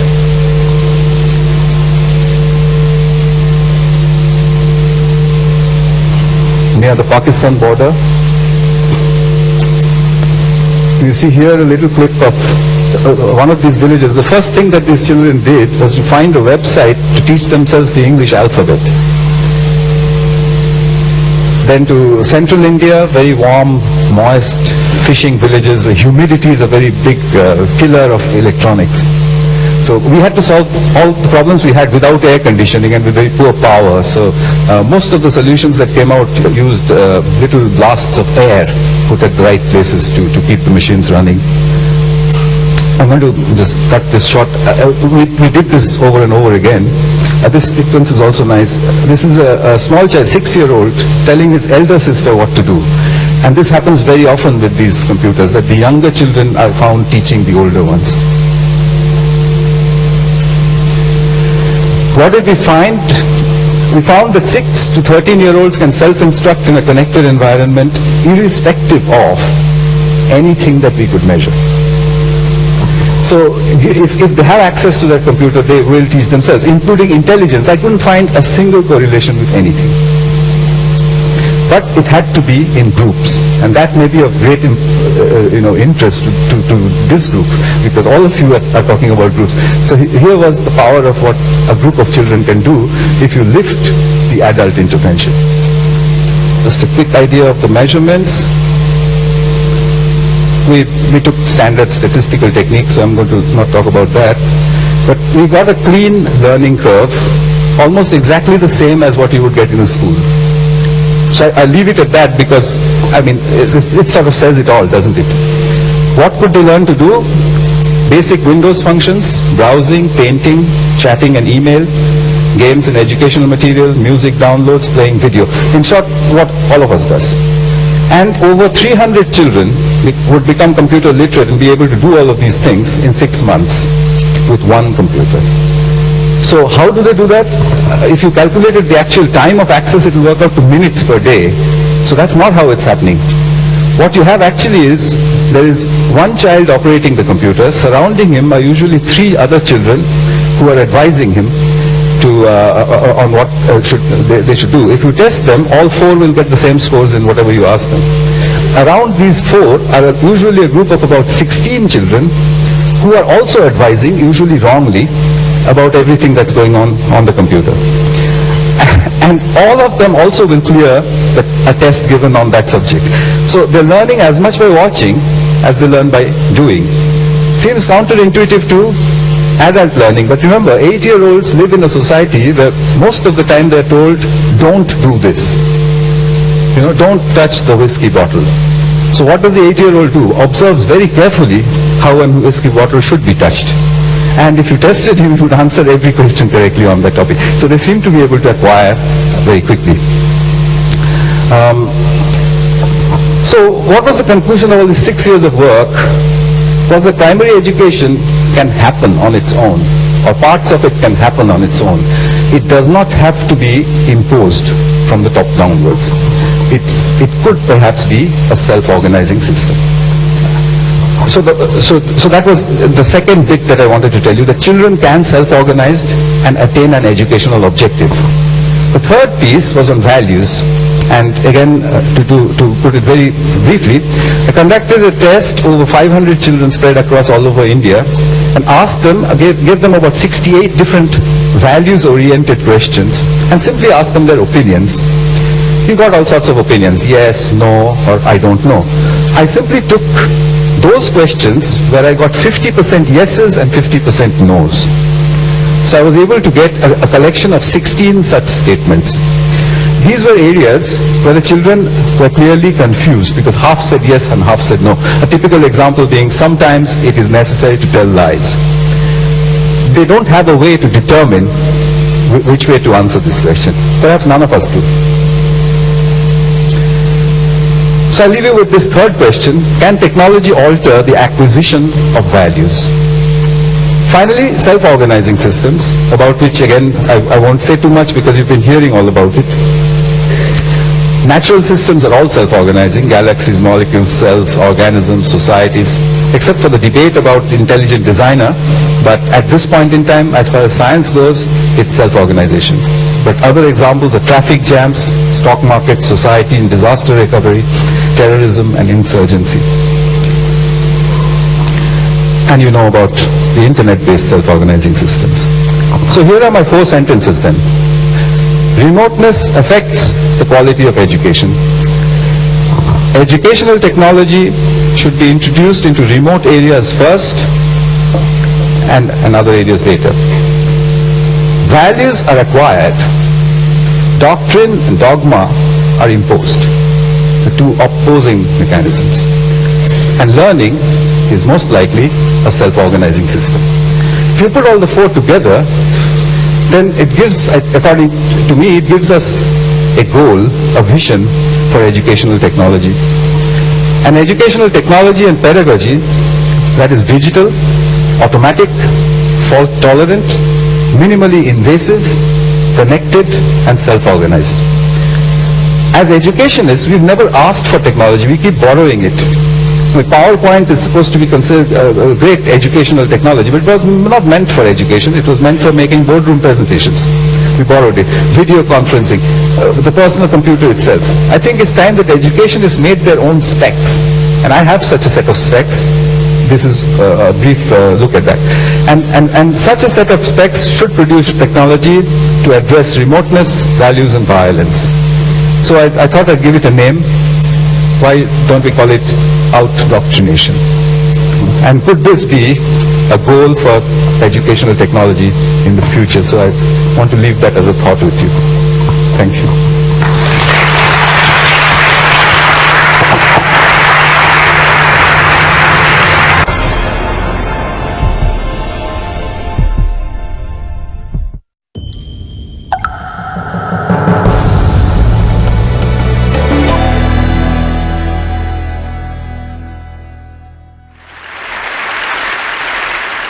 College presidents are not the first people who come to mind when the subject is the uses of the creative imagination. So I thought I'd start by telling you how I got here. The story begins in the late 90s. I was invited to meet with leading educators from the newly free Eastern Europe and Russia. They were trying to figure out how to rebuild their universities. Since education under the Soviet Union was essentially propaganda, serving the purposes of a state ideology. They appreciated that it would take wholesale transformations if they were to provide an education worthy of free men and women. Given this rare opportunity to start fresh, they chose liberal arts as the most compelling model because of its historic commitment to furthering a student's broadest intellectual and deepest ethical potential. Having made that decision, they came to the United States, home of liberal arts education, to talk with some of us most closely identified with that kind of education. They spoke with a passion and urgency and intellectual conviction that for me was a voice I had not heard in decades, a dream long forgotten. For in truth, we had moved light years from the passions that animated them. But for me, unlike them, in my world, the slate was not clean, and what was written on it was not encouraging. In truth, liberal arts education no longer exists, at least genuine liberal arts education in this country. We have professionalized the liberal arts to the point where they no longer provide the breadth of application and the enhanced capacity for civic engagement that is their signature. Over the past century, the expert has dethroned the educated generalist to become the sole model of intellectual accomplishment. Expertise has for sure had its moments, but the price of its dominance is enormous. Subject matters are broken up into smaller and smaller pieces with increasing emphasis on the technical and the obscure. We have even managed to make the study of literature arcane. You may think you know what is going on in that Jane Austen novel, that is, until your first encounter with postmodern deconstructionism. The progression of today's college student is to jettison every interest except one, and within that one, to continually narrow the focus, learning more and more about less and less. This, despite the evidence all around us of the interconnectedness of things. Lest you think I exaggerate, here are the beginnings of the ABCs of anthropology. As one moves up the ladder, values other than technical competence are viewed with increasing suspicion. Questions such as, what kind of a world are we making? What kind of a world should we be making? What kind of a world can we be making? Are treated with more and more skepticism and move off the table. In so doing, the guardians of secular democracy, in effect, yield the connection between education and values to fundamentalists, who you can be sure have no compunctions about using education to further their values, the absolutes of a theocracy. Meanwhile, the values and voices of democracy are silent.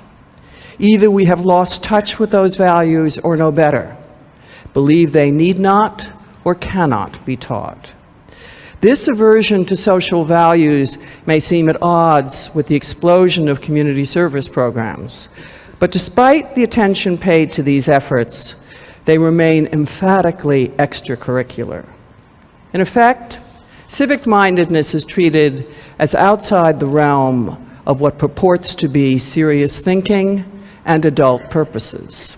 Simply put, when the impulse is to change the world, the academy is more likely to engender a learned helplessness than to create a sense of empowerment.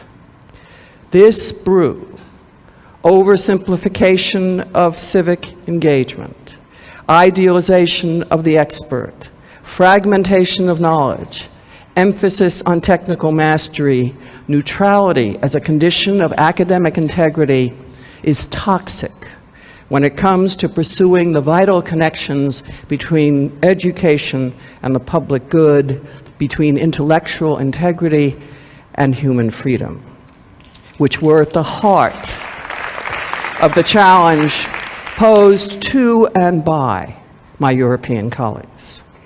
When the astronomical distance between the realities of the academy and the visionary intensity of this challenge were more than enough, I can assure you, to give one pause, what was happening outside higher education made backing off unthinkable.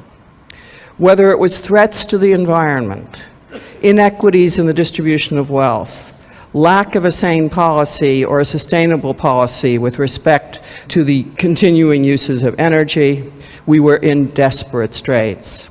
And that was only the beginning. The corrupting of our political life had become a living nightmare. Nothing was exempt. Separation of powers, civil liberties, the rule of law, the relationship of church and state, accompanied by a squandering of the nation's material wealth that defied credulity. A harrowing predilection for the uses of force had become commonplace, with an equal distaste for the alternative forms of influence. At the same time, all of our firepower was impotent when it came to halting or even stemming the slaughter in Rwanda, Darfur, Myanmar. Our public education, once a model for the world, has become most noteworthy for its failures. Mastery of basic skills and a bare minimum of cultural literacy eludes vast numbers of our students. Despite having a research establishment that is the envy of the world, more than half of the American public don't believe in evolution, and don't press your luck about how much those who do believe in it actually understand it.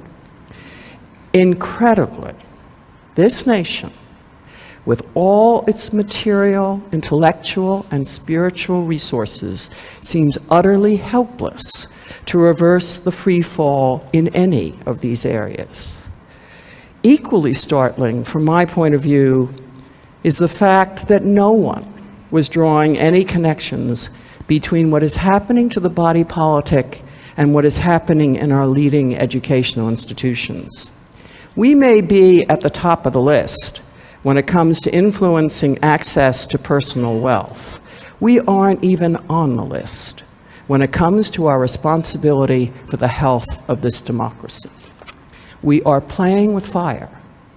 You can be sure Jefferson knew what he was talking about when he said, "If a nation expects to be ignorant and free in a state of civilization, it expects what never was and never will be."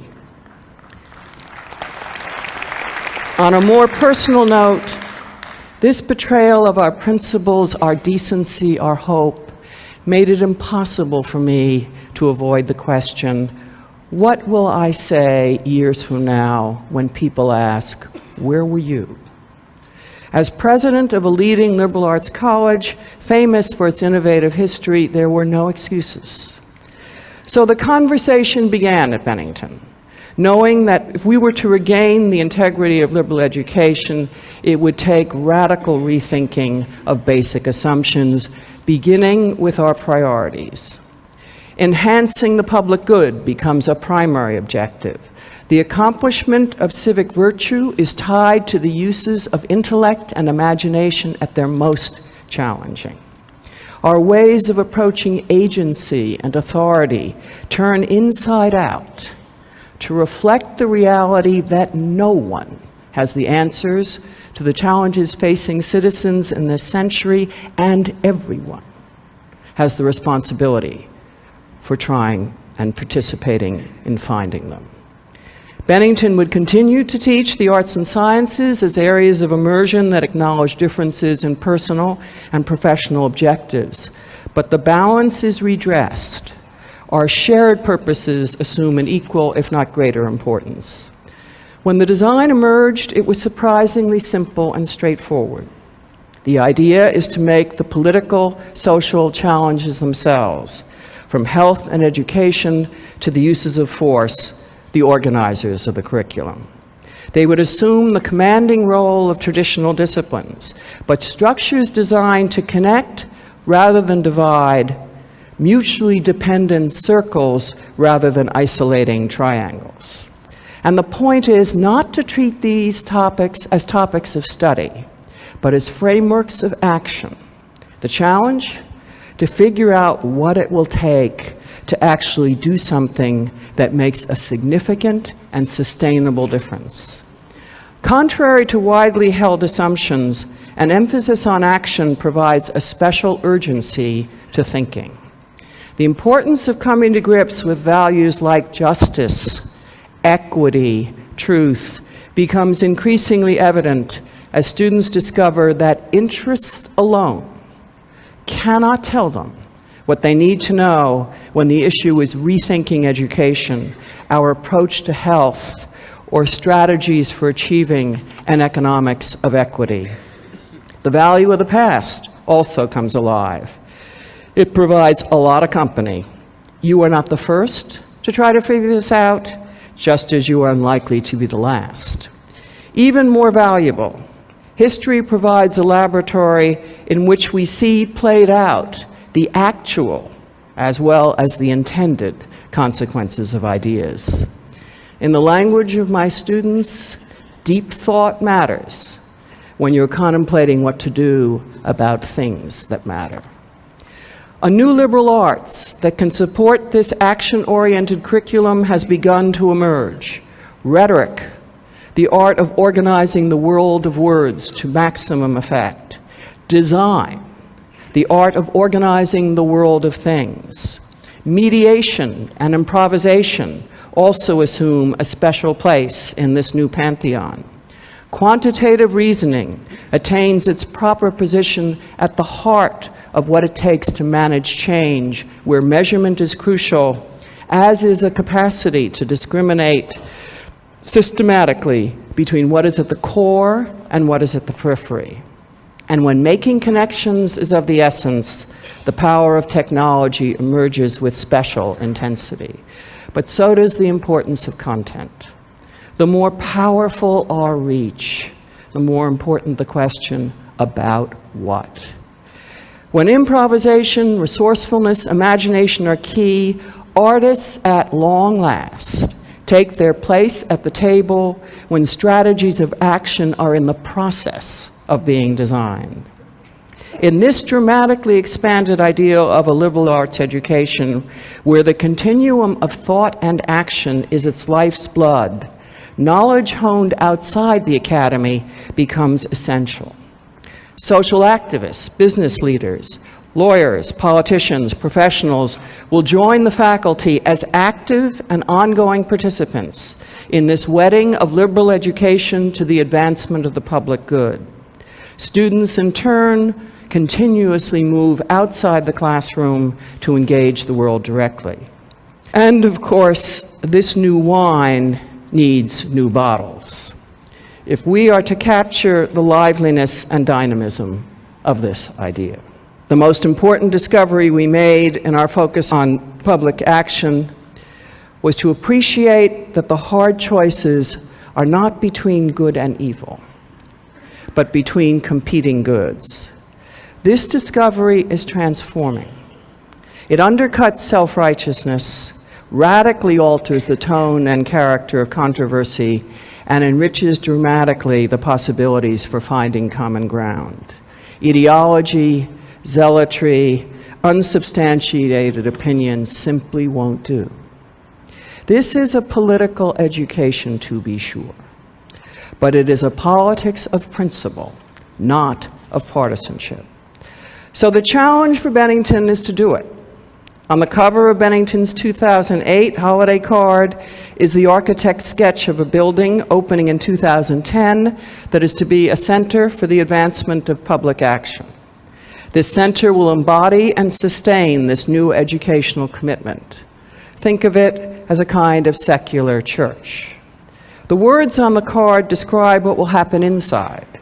We intend to turn the intellectual and imaginative power, passion, and boldness of our students, faculty, and staff to developing strategies for acting on the critical challenges of our time.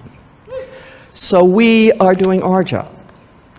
While these past weeks have been a time of national exhilaration in this country, it would be tragic if you thought this meant your job was done.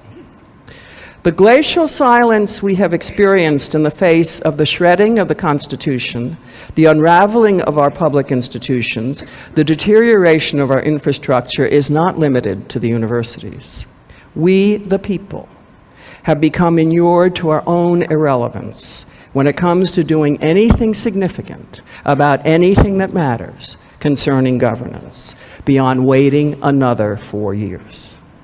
We persist also in being sidelined by the idea of the expert as the only one capable of coming up with answers despite the overwhelming evidence to the contrary. The problem is there is no such thing as a viable democracy made up of experts, zealots, politicians, and spectators.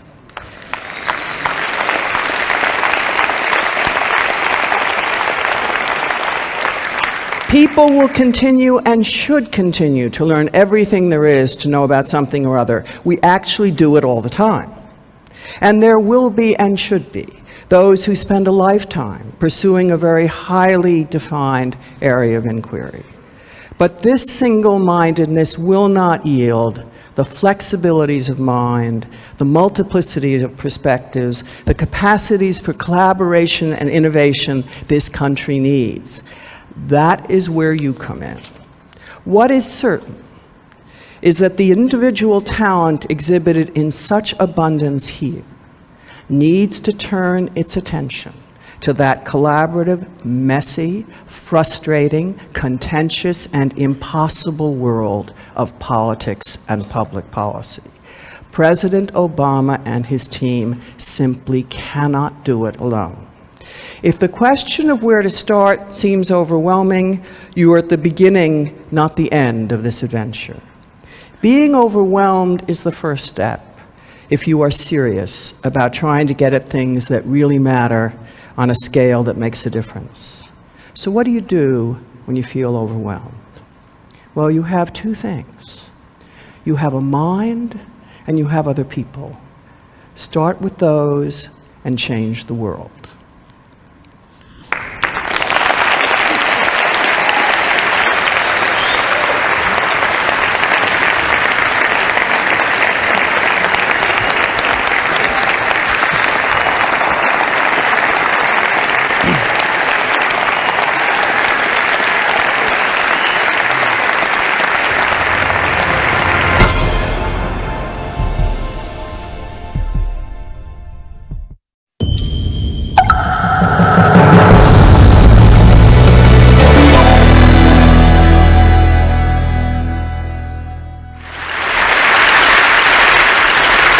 This is Tim Ferriss, circa 1979 AD, age 2. You can tell by the power squat, I was a very confident boy. And not without reason, I had a very charming routine at the time, which was to wait until late into the evening when my parents were decompressing from a hard day's work, doing their crossword puzzles, watching television. I would run into the living room, jump up on the couch, rip the cushions off, throw them on the floor, scream at the top of my lungs, and run out. Because I was the Incredible Hulk. Obviously, you see the resemblance. And this routine went on for some time. When I was 7, I went to summer camp. My parents found it necessary for peace of mind. And at noon each day, the campers would go to a pond where they had floating docks, and you could jump off the end into the deep end. I was born premature. I was always very small. My left lung had collapsed when I was born, and I've always had buoyancy problems, so water was something that scared me to begin with. But I would go in on occasion. And on one particular day, the campers were jumping through inner tubes. They were diving through inner tubes, and I thought this would be great fun. So I dove through the inner tube, and the bully of the camp grabbed my ankles. And I tried to come up for air, and my lower back hit the bottom of the inner tube. And I went wild-eyed, and I thought I was going to die. And the camp counselor fortunately came over, separated us, and from that point onward, I was terrified of swimming. And that is something that I did not get over. And my inability to swim has been one of my greatest humiliations and embarrassments. And that is when I realized that I was not the Incredible Hulk. But there's a happy ending to this story. At age 31, that's my age now, in August, I took 2 weeks to re-examine swimming and question all of the obvious aspects of swimming, and went from swimming 1 lap, so 20 yards, like a drowning monkey, at about 200 beats per minute heart rate, I measured it, to going to Montauk on Long Island, close to where I grew up, and jumping into the ocean, swimming 1 kilometer open water, getting out and feeling better than when I went in. And I came out, my Speedos, European style, feeling like the Incredible Hulk. And that's what I want everyone in here to feel like, the Incredible Hulk at the end of this presentation. More specifically, I want you to feel like you're capable of becoming an excellent long-distance swimmer, a world-class language learner, and a tango champion. And I would like to share my art, if I have an art. It's deconstructing things that really scare the living hell out of me. So, moving onward. Swimming, first principles. First principles, this is very important. I find that the best results in life are often held back by false constructs and untested assumptions. And the turnaround in swimming came when a friend of mine said, I will go a year without any stimulants. This is a 6 double espresso per day type of guy, if you can complete a 1 kilometer open water race. So the clock started ticking. I started seeking out triathletes because I found that lifelong swimmers often couldn't teach what they did. And I tried kickboards. My feet would slice through the water like razors. I wouldn't even move. I would leave demoralized, staring at my feet. Hand paddles, everything. Even did lessons with Olympians. Nothing helped.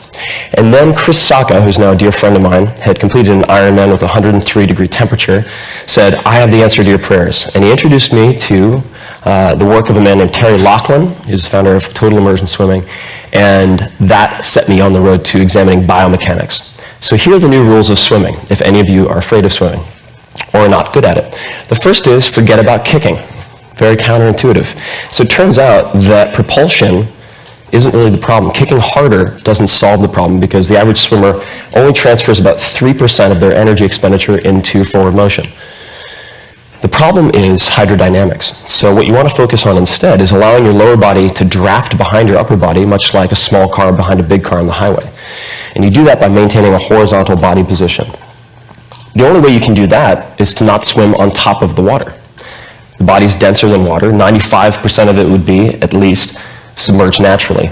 So you end up, number 3, not swimming in the case of freestyle on your stomach, as many people think, reaching on top of the water, but actually rotating from streamline right to streamline left, maintaining that fuselage position as long as possible. So let's look at some examples. This is Terry, and you can see that he's extending his right arm below his head and far in front, and so his entire body really is underwater. And the arm is extended below the head is held in line with the spine, so that you use strategic water pressure to raise your legs up. Very important, especially for people with lower body fat. And then here's an example of the stroke. So you don't kick, but you do use a small flick.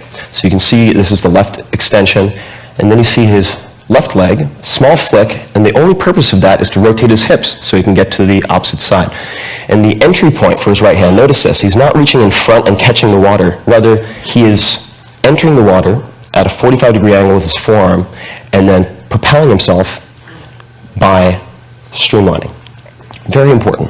Incorrect above, which is what almost every swimming coach will teach you. Not their fault, honestly, and I'll get to implicit versus explicit in a moment.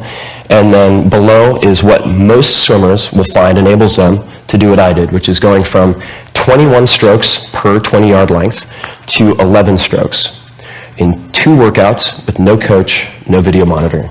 And now I love swimming. I can't wait to go swimming. And I'll be doing a swimming lesson later for myself if anyone wants to join me. Last thing, breathing. Problem a lot of us have, certainly, when you're swimming.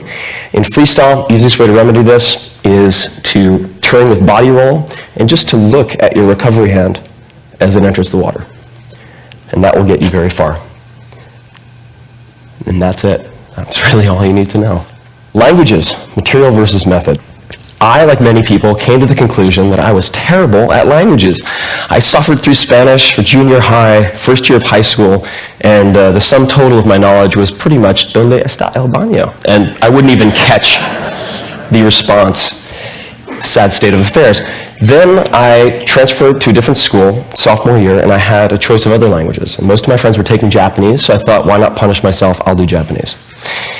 6 months later, I had the chance to go to Japan. And my teachers assured me, they said, don't worry, you'll have Japanese language classes every day to help you cope. It'd be an amazing experience. My first overseas experience, in fact. So my parents encouraged me to do it. I left. I arrived in Tokyo, amazing. Couldn't believe I was on the other side of the world.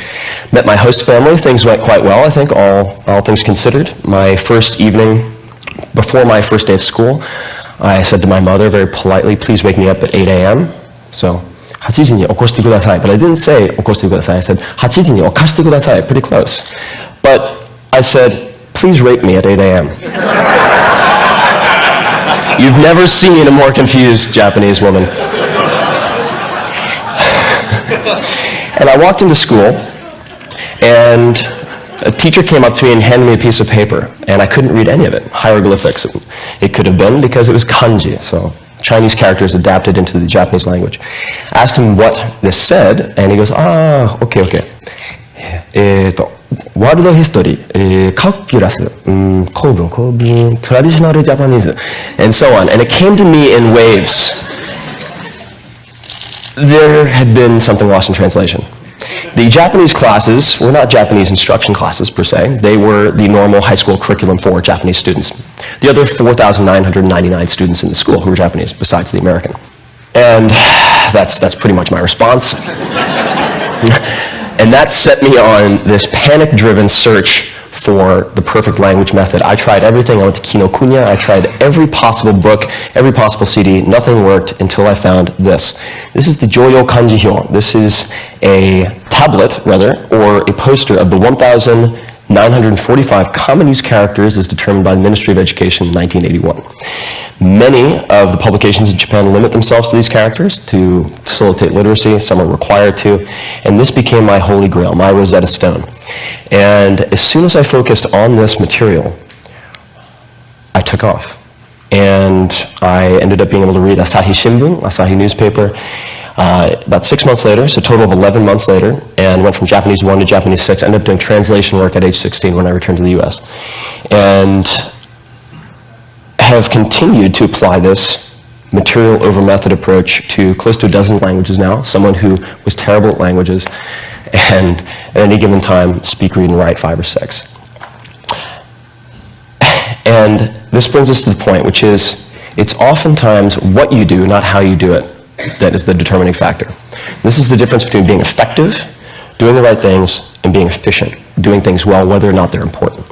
And you can also do this with grammar. I came up with these 6 sentences after much experimentation. Having a native speaker allow you to deconstruct their grammar by translating these sentences into past, present, future. We'll show you subject, object, verb, placement of indirect, direct objects, gender, and so forth. From that point, you can then, if you want to acquire multiple languages, alternate them so there's no interference. And we can talk about that if anyone's interested. And now, I love languages.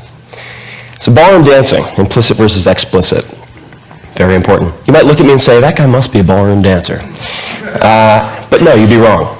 Because my body is very poorly designed for most things, pretty well designed for lifting heavy rocks, perhaps. And I used to be much bigger, much more muscular, and so I ended up walking like this. I looked a lot like a orangutan, our close cousins, or the Incredible Hulk. Not very good for ballroom dancing.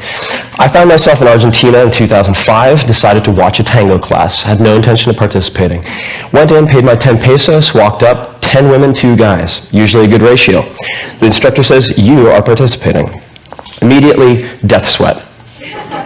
Fight or flight, fear sweat, because I tried ballroom dancing in college, stepped on the girl's foot with my heel, she screamed. I was so concerned with her perception of what I was doing that it exploded in my face, never to return to the ballroom dancing club. She comes up, and this was her approach to teaching. Okay, come on, grab me. Gorgeous assistant instructor. She was very pissed off that I had pulled her from her advanced practice. So I did my best, didn't know where to put my hands, and she pulled back, threw down her arms, put them on her hips, turned around and yelled across the room, this guy's built like a goddamn mountain of muscle, and he's grabbing me like a fucking Frenchman! Which I found encouraging. Everyone burst into laughter. I was humiliated. She came back. She goes, come on, I don't have all day. As someone who wrestled since age 8, I proceeded to crush her, of mice and men style. And she looked up and said, now that's better. So I bought a month's worth of classes. And proceeded to look at, I wanted to set competition, so I'd have a deadline. Parkinson's law, the perceived complexity of a task will expand to fill the time you allot it. So I had a very short deadline for a competition. I got a female instructor first to teach me the female role, the follow, because I wanted to understand the sensitivities and abilities that the follow need to develop, so I wouldn't have a repeat of college. And then I took an inventory of the characteristics, along with her, of the capabilities and elements of different dancers who won championships. And then I interviewed these people, because they all taught in Buenos Aires, and I compared the two lists. And what you find is that there's explicitly expertise they recommended, certain training methods. Then there were implicit commonalities that none of them seemed to be practicing. Now, the protectionism of Argentine dance teachers aside, I found this very interesting. So I decided to focus on 3 of those commonalities. Long steps, so a lot of milongueros, the tango dancers, will use very short steps, and I found that longer steps were much more elegant. So you can have, and you can do it in a very small space, in fact. Secondly, different types of pivots. Thirdly, variation in tempo. These seem to be the 3 areas that I could exploit to compete if I wanted to compete against people who've been practicing for 20 to 30 years. That photo is of the semifinals of the Buenos Aires Championships 4 months later. Then 1 month later, went to the World Championships, made it to the semifinal, and then set a world record following that 2 weeks later. I want you to see part of what I practiced. And I'm going to jump forward here, but this is the instructor that Alicia and I chose for the male lead. His name is Gabriel Misé, one of the most elegant dancers of his generation, known for his long steps and his tempo changes and his pivots. Alicia, in her own right, very famous. So I think you'll agree they look quite good together. Now, what I like about this video is it's actually a video of the first time they ever danced together because of his lead. He had a strong lead. And he didn't lead with his chest, which requires you lean forward. I couldn't develop the attributes in my toes, the strength in my feet to do that. So he uses a lead that focuses on his shoulder girdle and his arm. So he can lift the woman to break her, for example, is just one benefit of that. So then we broke it down. This would be an example of one pivot. This is a back step pivot. There are many different types, and I have hundreds of hours of footage, all categorized, much like George Carlin categorized his comedy. So using my arch nemesis, Spanish no less, to learn tango. So fear is your friend. Fear is an indicator. Sometimes it shows you what you shouldn't do. More often than not, it shows you exactly what you should do. And the best results that I've had in life, the most enjoyable times, have all been from asking a simple question: what's the worst that can happen? Especially with fears that you gained when you were a child. Take the analytical frameworks, the capabilities you have, apply them to old fears, apply them to very big dreams. And when I think of what I fear now, it's very simple. When I imagine my life, what my life would have been like, without the educational opportunities that I had, it makes me wonder. And I've spent the last 2 years trying to deconstruct the American public school system to either fix it or replace it, and have done experiments with about 50,000 students thus far, built, I'd say, about a half dozen schools with my readers at this point. And if any of you are interested in that, I would love to speak with you. I know nothing, I'm a beginner, but I ask a lot of questions, and I would love your advice. Thank you very much.